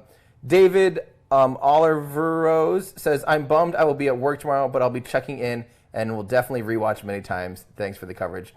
David, don't worry. Even if you do happen to miss the live stream tomorrow, we will be recording on so much slow-mo 4K and 6K, and we will have just infinite variabilities for you. So whatever happens for the hop, we will shortly thereafter put together a real-time playback in 4K with slow-mo options and stuff like that too. So don't worry, we will have you covered, and it will be unbelievable. So yeah, and probably even some clean audio that doesn't have me screaming in it. Maybe we'll see. I don't know we'll have some options. Yeah, we'll definitely have options. Hopefully. Recording with that for sure. Yeah, hopefully, assuming that it all works. Yeah, we'll have clean audio. Yeah. Mark Gaudier says, why was there a change from 15 kilometers to 12.5 kilometers? So it could have been some kind of, back and forth with the FAA. maybe the FAA said, okay, here is your ceiling, because if you go beyond this, the potential to reach this point or do this or that, your flight termination system or something. It's all about, the FAA is most worried about public safety, right? They don't really care what happens to the vehicle as long as the vehicle doesn't get anywhere near people, right? So I think it could have been a compromise of like, okay, we do believe this can safely do this or that, but we don't really have data that if it gets to this point, whatever. So apparently 12.5 kilometers is just still the number. The hard thing for me to imagine, though, is that SpaceX could develop a flight path and a flight plan that quickly. I feel like that's actually a relatively big change. That now all of a sudden granted, a lot of it is probably just, okay, we don't run the engines for 4 more seconds or whatever. It's actually not a lot of burn time to be able to go from 12.5 to 15 when you're already going, 800 kilometers an hour or whatever. It would be really easy to get up to 15 from there. But I don't know, I'm just still kind of surprised. I don't quite know how that stuff works, but I don't exactly know the real reason, but it definitely probably had some kind of back and forth to do with a back and forth with the FAA. So, yeah. Chris says, I'm 6 hours from Boca Chica. Should I drive tomorrow? These Starship things, nothing's certain. Absolutely nothing is certain. I would still say tomorrow is 50-50 at best. If you can handle a 6-hour drive and then a 6-hour drive back for nothing, and don't forget 50-50 that it launches tomorrow, and then it's 50-50 until it actually launches to me, like every day, because it's still so temperamental. There's a good chance they try to launch, they get it's a T0, and all of a sudden an engine aborts. We've seen that so many times with static fires. Like at T minus 3 seconds, we had an automatic abort of the Raptor engines because there are 3 engines. There's 3 times the chances that one of them is nappy or is grouchy and doesn't want to cooperate for whatever reason. So even when they're attempting to launch, I still don't think it's something that you can just rely on. I've been down here plenty of times to know that anything Starship, Starhopper related, and Raptor related is prone to scrubbing, period. So if you can handle scrubs and have a place to stay, maybe.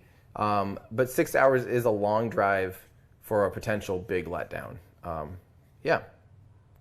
So there you go. Rick, any idea what barometric pressure they maintain on the ISS? If I remember right, it's not 1 bar. I don't know. Discord, do you guys know what the pressure on the ISS is? I feel like it's something like 8 psi or something, or 10 psi. But it's not 14.7 like it is here at sea level. Dylan, this is awesome. I can't wait to see more of that. That is very cool in our Discord. That's awesome. We'll find that out, Rick. Wikipedia says same as here. Oh, Wikipedia says 14.7 psi, 1 bar. Yeah, but I don't know who addressed that. I mean, it is 1 bar. Okay, people down in chat are also saying the same thing. Yeah. Oh, Ian Hamilton says the 12.5 kilometer might be to avoid going supersonic. That could be. There could be a very fine line there between, going supersonic on ascent isn't as big of a deal because the pressure waves are, they follow the direction of travel. So it'd literally be, the boom would be experienced above it, so no big deal. But falling, from 12.5 kilometers, that is interesting. We'll find out on Flight Club but we'd also have to know the local speed of sound at maximum velocity, because local speed of sound will change with pressure. So obviously at sea level, if I remember right, the speed of sound actually increases with altitude. Is that right, or does it decrease from altitude? But it changes with altitude. Okay, so Natalie, thank you so much for your membership. Really appreciate that, Natalie. Andrew, you want to pop her up on the screen? I'm doing math. Andrew's doing math and having to do Natalie up on screen. Thank you, Natalie. Really appreciate your membership. Mediocre Engineering. What kind of music do windmills like? They're big metal fans.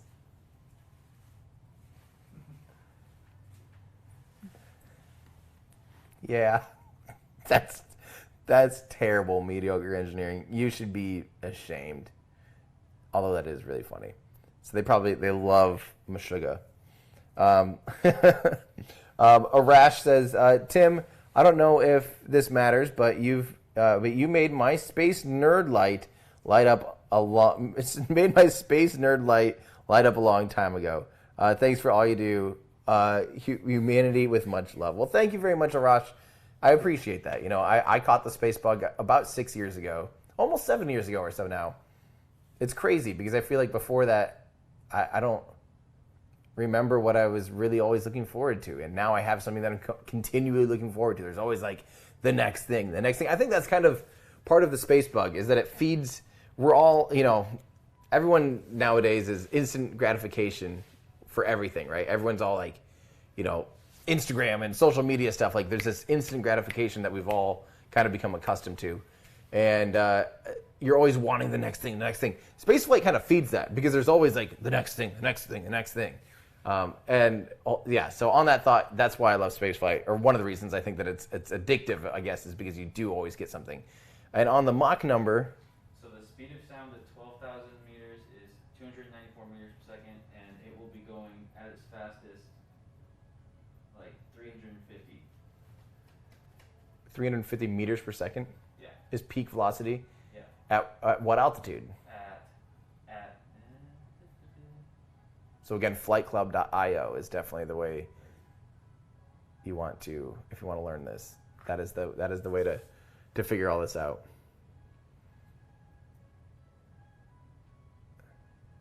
Because it wouldn't be at apogee, wouldn't be its maximum velocity. That'd be base 0. Yeah, right. Wait, so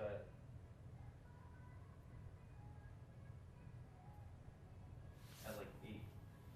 8 kilometers? Yeah, so going up. Going up is its maximum velocity at 8 kilometers. Yeah, so there, the speed of sound is At 8 kilometers, the speed of sound like 310 meters per second. is 310 meters per second. And what did we say? That it's going about 3... 50-ish.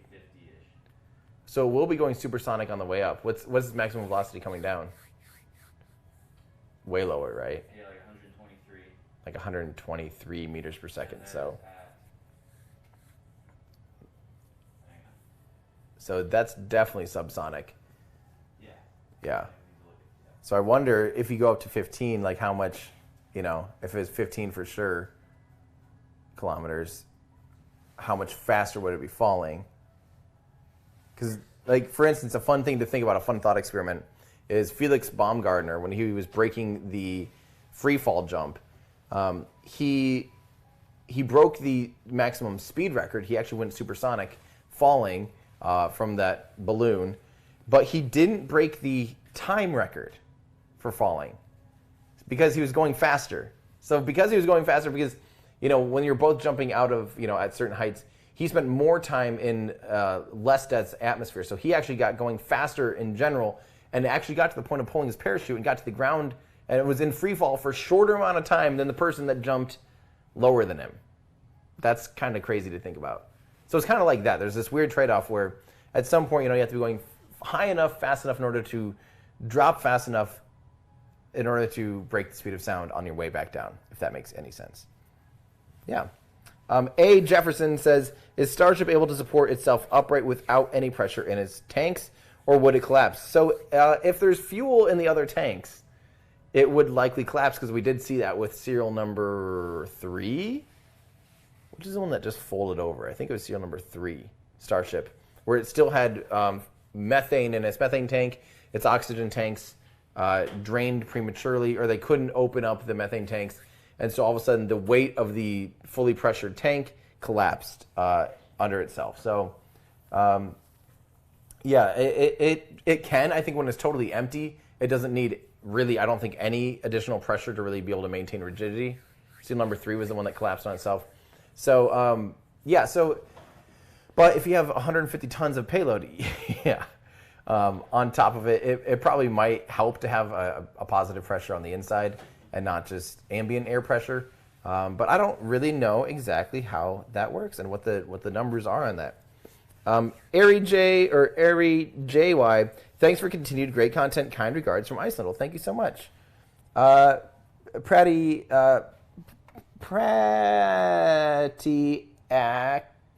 Sorry, I'm sorry. I just totally slaughtered that. Hey, Tim, love your content. Love from India. Well, thank you very, very much. Even though, despite me not even coming close to pronouncing your name anywhere near rightfully. But thank you very much for your support. I appreciate you. Musical Wolves, here's for a box of Mars bars fun. Now, Mars bars, yes. Thank you. I appreciate when you want me to stick around here and not try to send me to Mars. Thank you, Musical Wolves. Let's see here. This is from Ryan Lewis. Thank you for not cheaping out on your merch. I wear your shirts all the time, and they are so comfy and durable. I will be sending your check in the mail for that product placement. Yeah, it's a legitimate thing. Like, it's a lot of hard work, actually. The shop is a full-blown, like, my friend, it's his actual shop. They hand do everything is, like, literally screen printed, old school. We, hand sewn on all the labels that we always have on the little hem label things or whatever. They're all, like, hand sewn on. It matters to me. I want to make sure that I'm not just doing, printful. I did printful and print on demand stuff for too long. And the quality just, it just wasn't there. Things would fall apart. There was bad customer service. And at the end of the day, like that, you guys know me, like the quality of my videos matters to me more than anything. I don't really, quality and the quality of the content, of the actual factual information. I want to make sure at the ends of the earth that the content that we present is as factual as it can possibly be. Like, I will try my absolute hardest to get as much peer review information to make sure that my video quality is top notch. That's just something that in general, my dad always taught me, like, it's better to do it right the first time than to do it wrong and then have to redo it. I've always kind of lived that way, is like, I'll just do it right the first time. And I still live by that with the merch too. Is like, I don't want to make junk. Like, I don't want to just do print on demand and not have any idea how it actually turns out for the customer. So that matters to me. So yeah. So thank you, Ryan. Thank you for your support. Eli Fox, thanks for the membership. God's Eye Music, SpaceX is playing a major role in sticking this generation towards space exploration with Falcon and Starship. Of course, your videos too. What do you think? Well, I think, I absolutely think that SpaceX has done big things to get the public excited. I think, look at how many different times we've seen the public finally be aware and pay attention to what's going on. The first one that was really relatively big, but now small potatoes in the grand scheme of things. But Orbcom 2, how do you, was it just OG2? Yeah, Orbcom 2 was the first booster to land. Booster 1019 was the first time they landed a booster on December 21st, 2015. Orbcom OG2, there we go. And when that happened, it was a pretty big thing. Like, that was, quite a few people happened to be like, oh, cool, they landed a rocket. The next big one was Falcon Heavy, and that was February 2018. So a little over 2 years later, that was definitely even a bigger event, because all of a sudden now we're seeing Elon Musk putting his car into space, and you have this iconic image of Starman in Roadster, and that that's one of the most iconic images, I think, in the 21st century. Honestly, I think that will go down in history as like an iconic moment of holy cow. And to me, that kind of embodies and represents 21st century spaceflight. Is we can do anything, right? That's the attitude, is like, we can absolutely do crazy things now. I think then DM2 was another big moment. Starhopper was kind of big in the spaceflight community just because it was fun and exciting. But come to find out, even when Elon Musk was talking with Joe Rogan, who's a pretty up to it guy, I feel like Joe Rogan's kind of pays attention to things. He had no idea about Starhopper. He had no idea. Elon showed him Starhopper flying, and he had no idea. So that didn't quite reach the public. DM2 definitely reached the public. That broke a lot of records. I think actually Falcon Heavy was actually still a bigger live stream for SpaceX because only SpaceX was streaming it. But Demo 2 was huge. Crew 1 was huge. There's a lot of new people paying attention. And of course, those missions, and a lot of what SpaceX does wouldn't be possible without NASA. So we want to remember that most of these missions are still something that NASA started, something that NASA got, is the fruits of their labor that got all the commercial crew program going and the commercial resupply contracts and stuff like that. But now, yeah, SpaceX just kind of keeps taking it up to the next level. And I think the big thing with SpaceX and the other thing that something else that Rocket Lab does really, really well is awesome webcasts with really well hosted webcasts, visually pleasing and just showing you around what they're working on. And I think that's how you get people excited is you share what you're working on, you provide access to the background, kind of behind the scenes, and then people get excited because they see what you're working on and it's cool stuff. So I definitely agree with you. God's Eye Music. Arvid says, I guess you have answered this already, but I'm late to the party. When will the capsule dock to the ISS? Tomorrow morning. So that's Sunday morning Eastern. I think like 11 a.m. or something. Basically 24 hours later. Yeah. Yep. I actually didn't answer that. So good question, Arvid. I appreciate you asking that. From Foom, you and Lab Padre got us covered. Yes, Foom, I think hopefully all of you guys on Seal number 8 launch day can have multiple monitors. I hope that you guys have your iPads, your laptops, your TVs, your other computers. I want you guys tweeting at me, having feeds up from everywhere. I hope you have, of course, Lab Padre and NSF, NASA Spaceflight, and our feed, and then when SpaceX goes live. You might need 4 screens. You might not. We will have SpaceX's feed if they do a feed. We'll have that on our stream, so we can save you a screen if you need. So we'll have them overlaid, so you don't need to have SpaceX's. If you obviously if you want to go watch that, you can. But yeah, I think I think you need at least 3 screens though. So hopefully you guys are prepared for that. So thank you, Foom. From Cambria, thank you for helping keep my childhood love of space, the shuttle, and everything going forward. Yes, you're welcome, Cambria. Thank you for saying hi, and thank you for being excited, because it is something to be excited about. Big Guy with Dreads became a member. Thank you so much, Big Guy with Dreads. You're awesome. Matthew Romero says, thanks for your great donation. All to volunteer to your everyday astronaut correspondent to Mars. Then he can use the Mars donation to send a wizard and have a rep from Mars for you. That's what I'll do. I will send someone else to Mars on my behalf. That's what I'll do. Someone that wants to go. Wouldn't that be a novel concept? Someone that wants to go to Mars. Let's send them. And not me, who doesn't want to go to Mars. Thank you very much, Matthew. I appreciate you. Vladimir says, I've been waiting patiently for when SpaceX is confident enough to not count down. That day is finally here. This is a new paradigm. Is SpaceX ready? Interesting. I mean, I don't think it was intentional. I think they still do a countdown on the nets, but that would be actually really interesting because it's still happening. There's still a countdown. There's still, the time clock is still running, and the computer's still going off of that time clock. So it's not like there's ever an opportunity just to go launch, because they have to fuel up. They have to do all these things. There's a sequence of events that have to happen in order for a rocket to take off. You have to load the fuel. You have to load the helium into the composite overwrap pressure vessels, because as soon as the fuel starts to drain, you have to backfill those tanks to maintain tank pressure. You do that with helium. There's nitrogen on board. There's TTEB, triethyl aluminum, triethyl borane for starting fluid. There's all these things that need to be pressurized and filled to the brim, and then you have to run the fuel and oxidizer and stuff through and do an engine chill down, get the engines ready for the shock of cryogenic temperatures. There's a lot of things that are happening leading up to T0. So it's not like they're just like skipping all of that because we didn't hear it be countdown, and they're not just like, oh, go, Yeah. But I totally agree with your sentiment, because I do think we're getting closer and closer to it becoming more and more routine. We saw today, the Falcon 9 is just a machine. It's so reliable now, and it was so finicky when they very first started using super chilled propellants. People thought there's no way they're going to figure this out. It's not worth it to super chill your propellants, because you basically now are stuck to a relatively like an instantaneous launch window. You have like seconds of operational temperatures to work with. And now they make it's totally normal. And as a matter of fact, they're scrubbing less than anybody else these days. So they definitely have figured it out.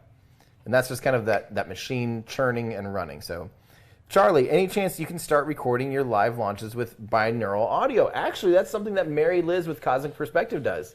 Mary Liz records launches in binaural audio. So if you want binaural audio, Cosmic Perspective will be with us. So working along with us. So we will have pulling from some of their audio too.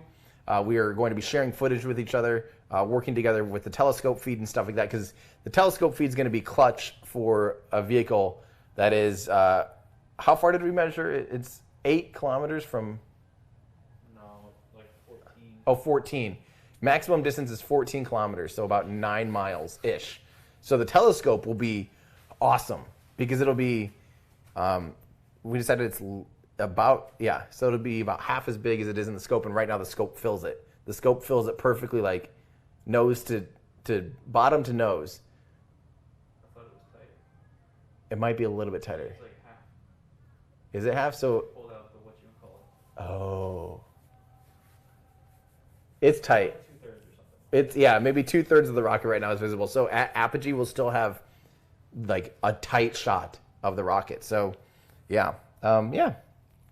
Space Explorer, you inspired me to start a space-based YouTube. Awesome. That's great. There's definitely there's infinite voices. You know, everyone has their own opinions, their own ways of thinking about things, their own way of educating other people, getting other people excited about what's going on.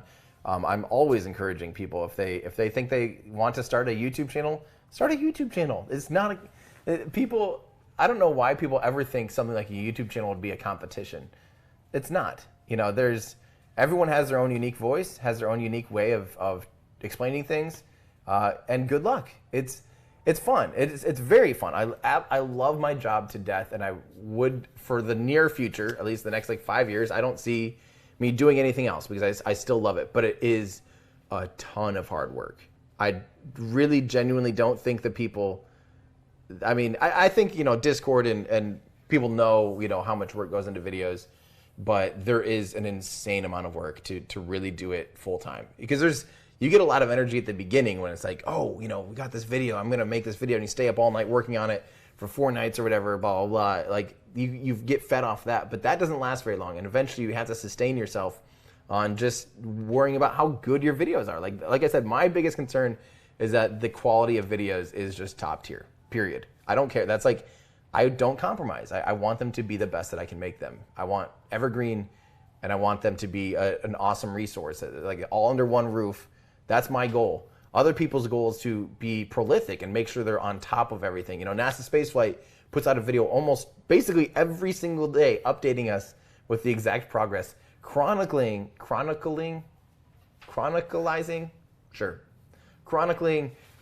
all the progress at Boca Chica. That is its own grind. That is really hard to do. That is extremely hard work. Mary's dedication to shooting all of the progress at Boca Chica, and Jack and the others that edit, that is a huge amount of dedication too. So it's a different type of thing. What I'm saying is best of luck. We'll be cheering for you, and I hope that you see success and that you can hang in there.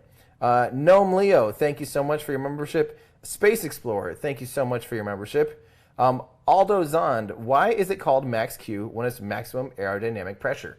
The scientific notation for pressure is Q. Is that correct? Pressure Q? It's something like that. Hang on. Dynamic pressure. Yeah, fluid dynamic pressure is indicated with a Q, and is sometimes called velocity pressure. Kilonewtons over meters squared, according to Deck. Kilonewtons over Kilonewtons over meters squared. Kilonewtons over meters squared. I'm seeing half of PU squared. Is that kilonewtons over? This is aerodynamic pressure, Q. Yeah. Well, there you go. Yep. It is the measure of it's incompressible fluid dynamics pressure indicated with a Q, or velocity pressure. There you go. Hopefully that answers your question. Thomas, thank you. Send Tim's ashes to Mars. Now that, yes, I would be honored. But although, here's the deal. You have to, like, this is getting real morbid. You have to take a part of me, because I want to become a tree. My goal in life is just to literally just stick a hole in the ground, stick a tree on top of me, and like let me become that tree. That's the way I want to go. But maybe just, you know, take a little bit of me, turn it into some ashes, put a little bit of ashes and send it to Mars, and then tinkle it on Mars a little bit. That'd be pretty cool. Or the moon. The moon would be pretty great. Thank you very much, Thomas. From Veronica with the flying pear. Thank you so much. I really appreciate your tip. You're awesome. Vora Sapphire, thanks for your coverage. I know you're probably already answered this, but I'll pay for the reiteration. Glad to. Any update on when CL number 8 launches? Love you. Be safe. So as far as we know, it's looking like tomorrow they're going to be attempting, and maybe tomorrow morning even, Central Time. So it's looking like, I think road closures already, like the TFR and the road closures are already like 7 or 8 a.m. So let's say 7 a.m. That would be plus 6 hours UTC, so 13 UTC. We will see if that holds. My guess is, a lot of times they'll have like we're going to try the road closes at noon. We're going to do a static fire, and lots of times those static fires will happen at 4 or 5 o'clock. Like they'll happen near the end of the window because they're just constantly working out issues and trying to work the issues leading right up to the static fire. I think launch will be the same type of thing. Launch is going to be like, working on issues, and we'll be happy if we see it in the first launch window attempt, which will be, which is, I don't remember when it ends, but it's probably 5 o'clock or so. I think they will be flying during daytime. So sunset here is 5:30 p.m., which would be 17:30 plus 6 hours. So what is that like? Sunset is 5:30. 5:37. Yeah. So yeah. So 17:30 plus 6 hours. So basically, like 37 UTC. Is that right? Or did I do it right? There's only 24 hours. 0037. Oh, okay. Yeah. Hour 37. Now what would that be? 17 plus. I'm blanking right now. 17 plus 6. Yeah, would be 23, Yeah. 30. Oh, so 23:37. Yeah. Sorry. Okay. Yes, 23:37 UTC ish. I think would be like, so basically, midnight UTC would be as late as it would fly. Like it will not fly after midnight UTC. Sorry for that total. 5:30 local. Yep. So yeah. So 11:30 or 23:30 UTC. It will not fly past that. So just so everybody knows. Paulus Plain. I have a theory for the first. Hang on, Paulus. I'm already curious by your comment. Capitalizing the first of every word. Is this the title of a book? I have a theory for the first supply mission to Mars. Starship, fuel tank, and nose cone cargo habitat. Separation on Mars for security reasons. P.S. Explosive fuel tank next to habitat on Mars. Bad idea. Bad idea. Separate them.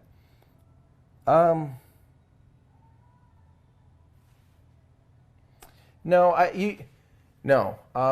Realistically, the pressure vessel, the fuel tanks just need to work. They have to work. Like there's no option there. So having separation events and stuff like that, like trying to unstack, or how can you land if you're detached from the fuel tanks? Because that's all part of the Starship system.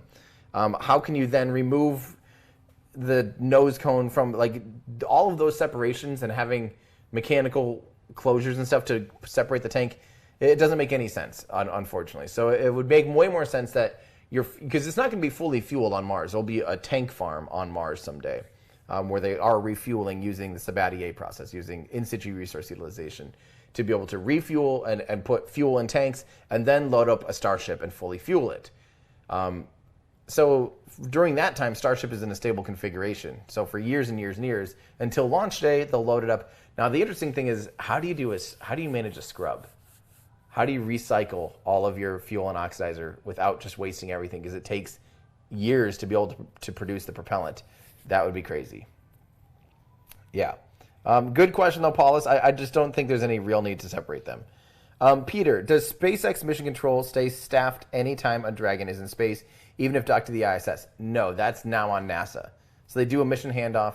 I think once it's actually free flying, it's even, or for sure once it's docked, I think once it's docked to the ISS, it's handed off to NASA. It is now part of the International Space Station, and it's managed under NASA. So they don't need to keep people at mission control at all times once it's docked.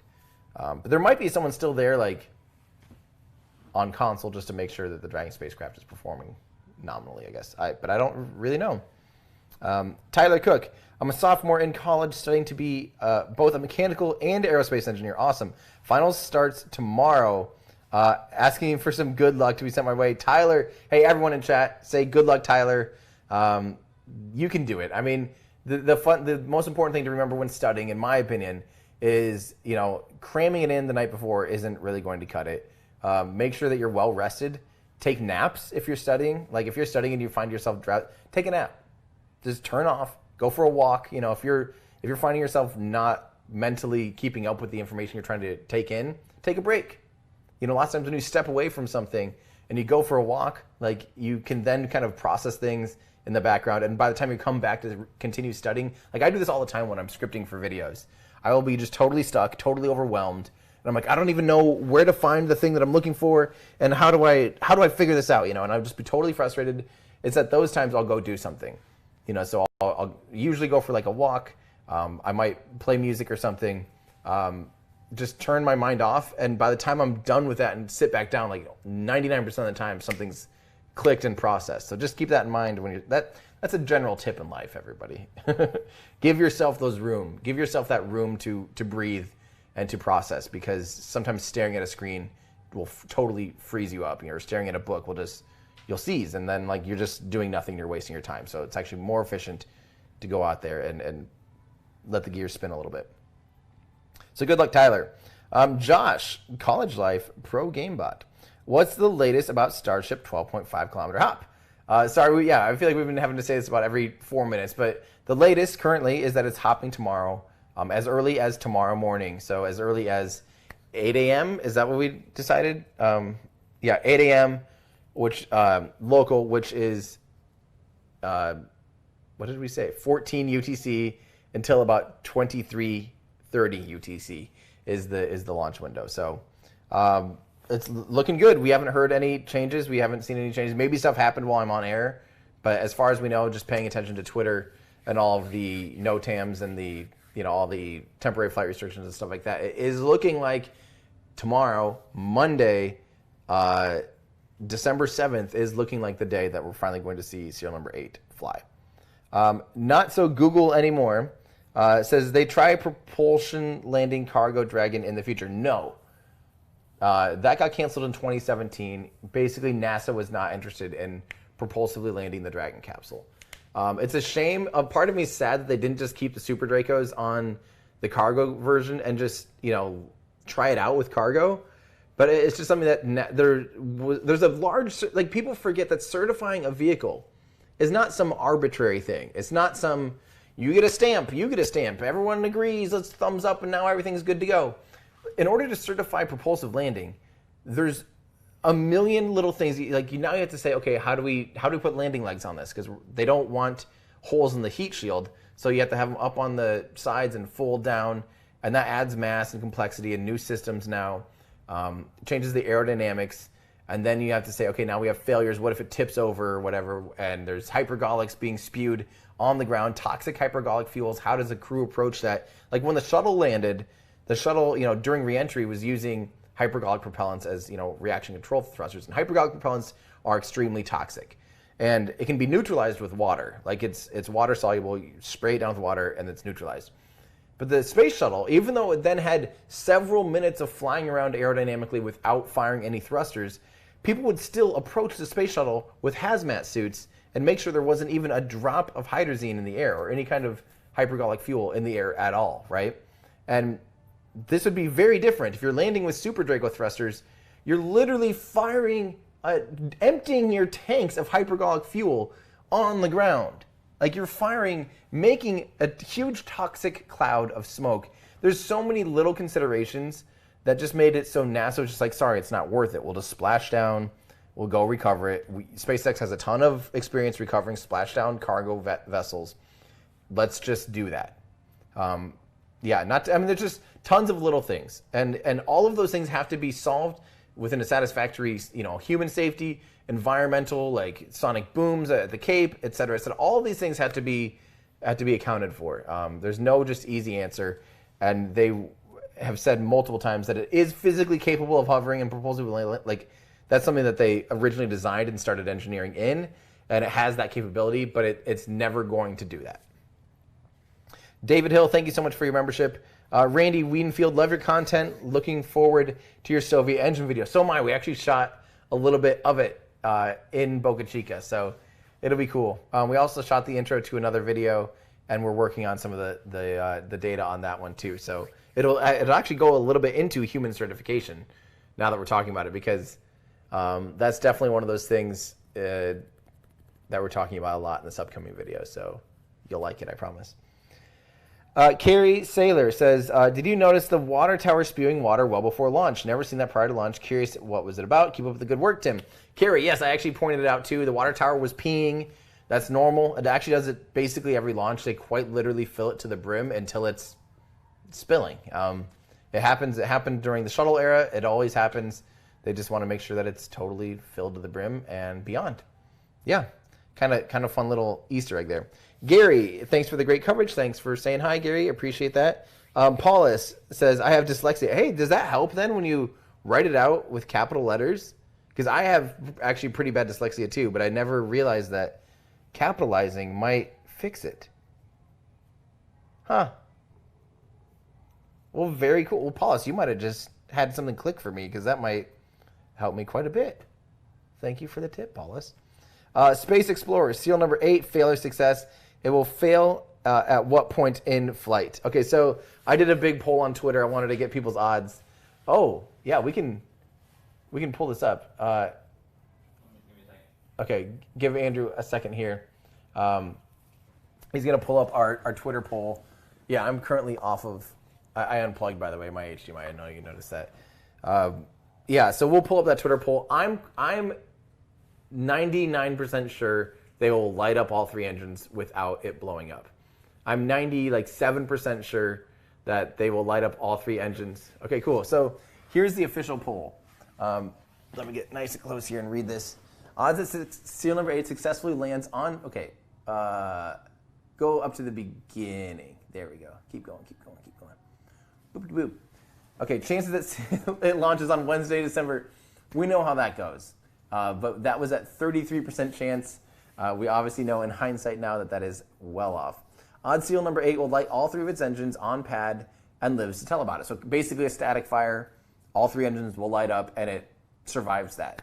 People are 99% confident in that. That's about where I'm at. I'm also like, that should be no big deal. That should be no big deal. Odds that seal number 8 will lift off the pad and begins to ascend exactly as planned. So a normal vertical takeoff trajectory, everything looking fine, nothing falling off and things like that. People are 90% confident, and I'm about 90% confident it can do that. I feel like there's nothing crazy in that at all. Odd seal number 8 survives maximum aerodynamic pressure in one piece. So again, nothing falling off. Seeing how it's actually pretty beefy. Seal number 8 is actually like, it's. I think it can survive max Q. I don't have any real reason to know that or think that really, but I mean, it just seems possible. Odds that seal number 8 reaches its planned apogee of 15 kilometers in one piece. You guys all voted at 75. That's about me too. I think it can reach apogee. That seems to be something that SpaceX can do, is the propulsive launching. But the next part here, odd seal number 8 will maintain control through atmosphere descent and gets to the point of attempting to relight its engines for the flip maneuver. That, you guys are at 50%, 50-50. I'm also 50-50 because this is a big unknown for seal number 8. Can it maintain control doing a belly flop maneuver? There's never been a vehicle that's tried flying like that, really.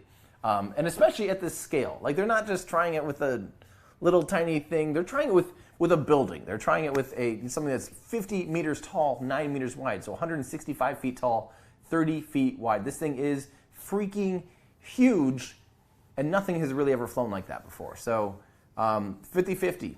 And I absolutely agree, actually. This poll is really interesting because it almost lined up exactly with my odds.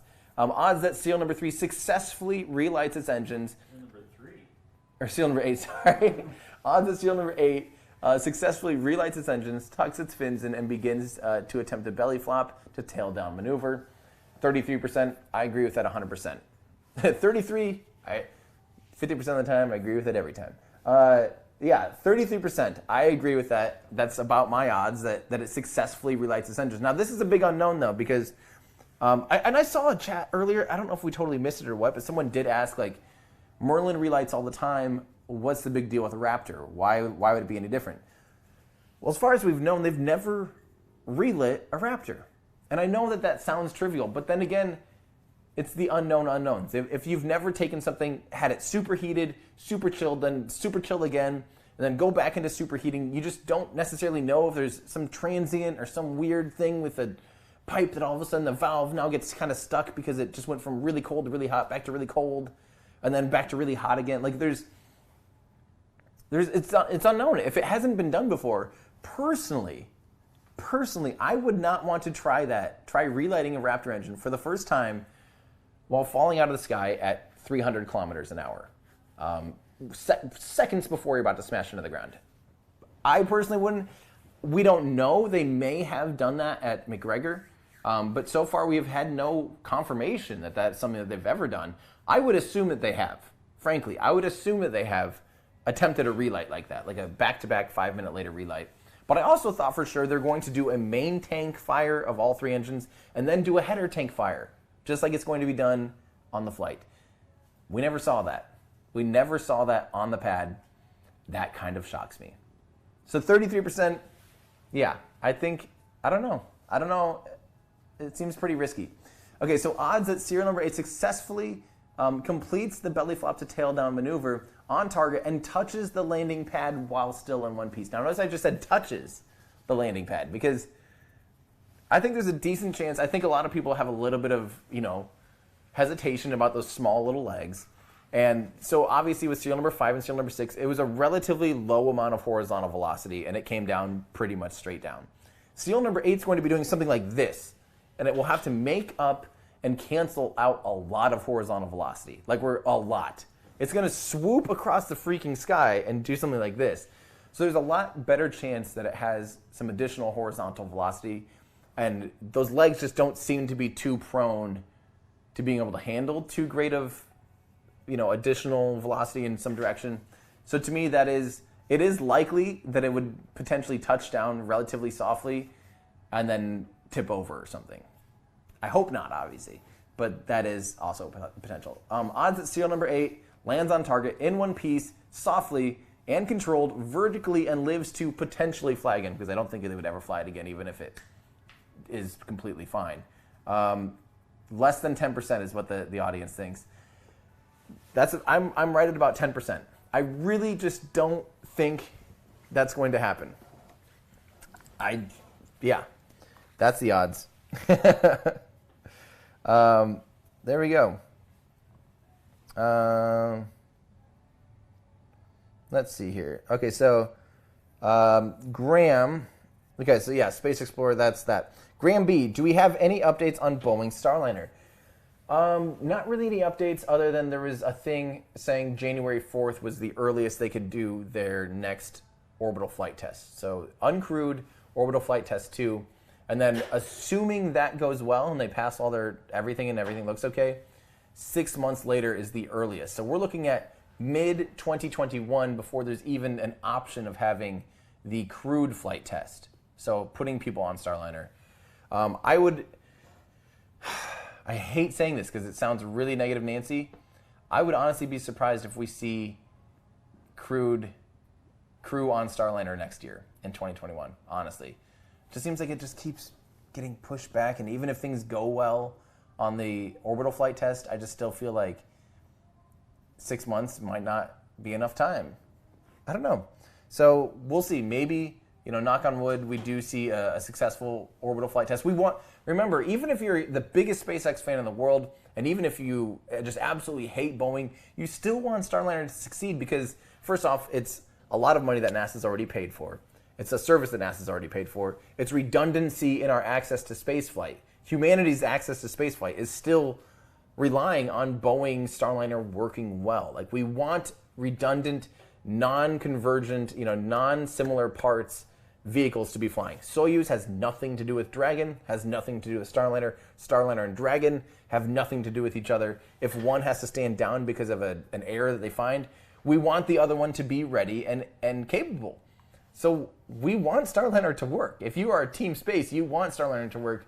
And I fully expect that this orbital flight test, I really, really hope they knock it out of the park. I really hope that they took this time from orbital flight test 1 to just step back, get some new energy and say, okay, we rushed it, we did a bad job, and we have to nail this.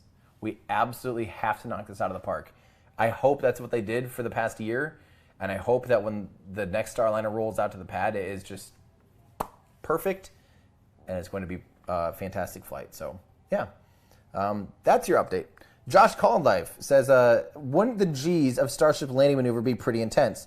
That flip on top of rapid deceleration, hang on, can't be comfortable in the slightest.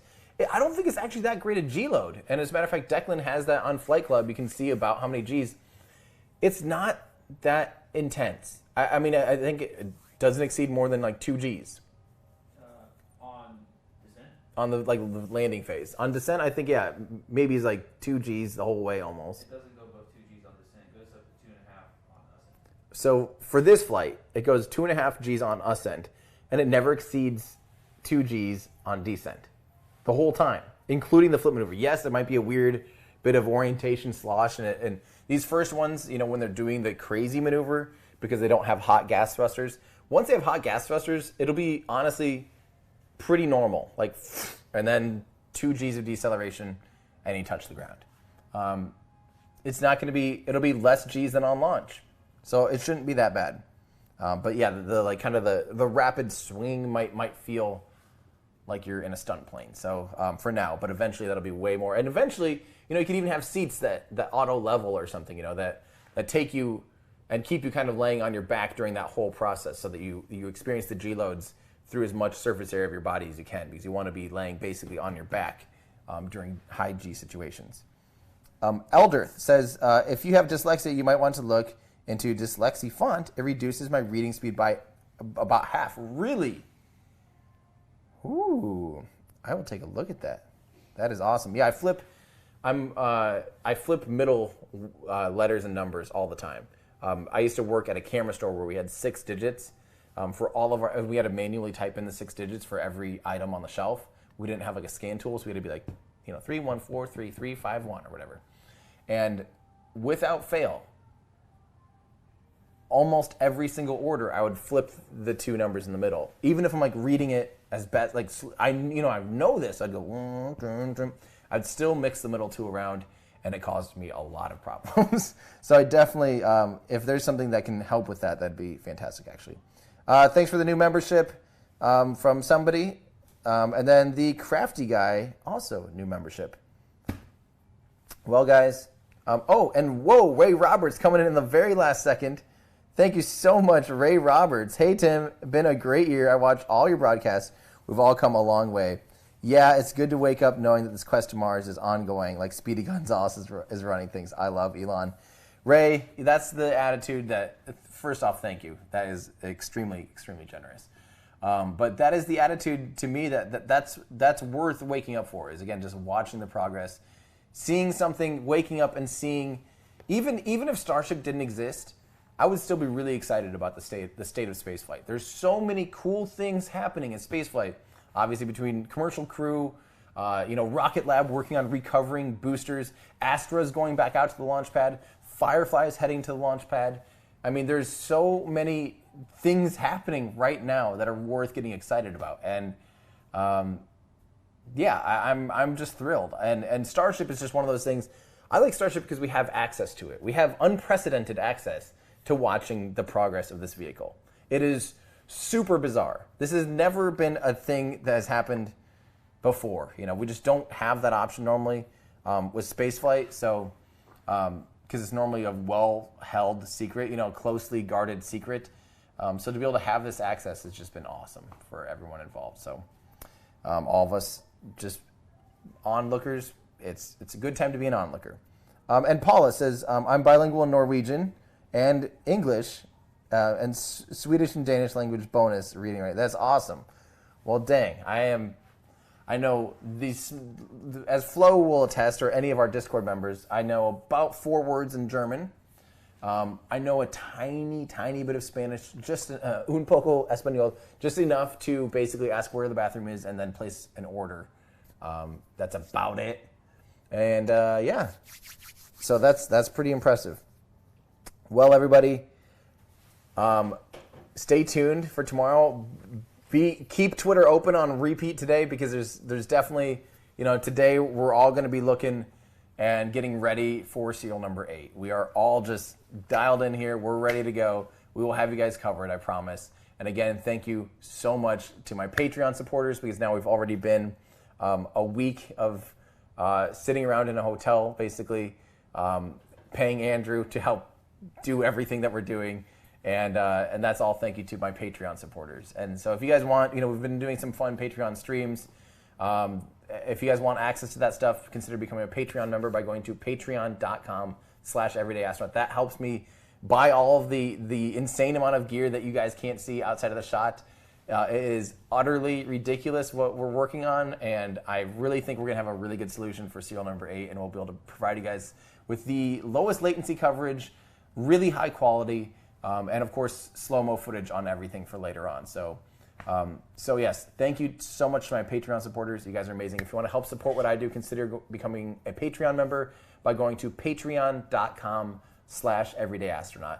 And also, if you want to help support what I do, consider checking out that brand new web store we showed earlier at shop.everydayastronaut.com. Put some of that stuff on your wish list for this year before it sells out. We've sold out of a handful of things because we have limited production capabilities.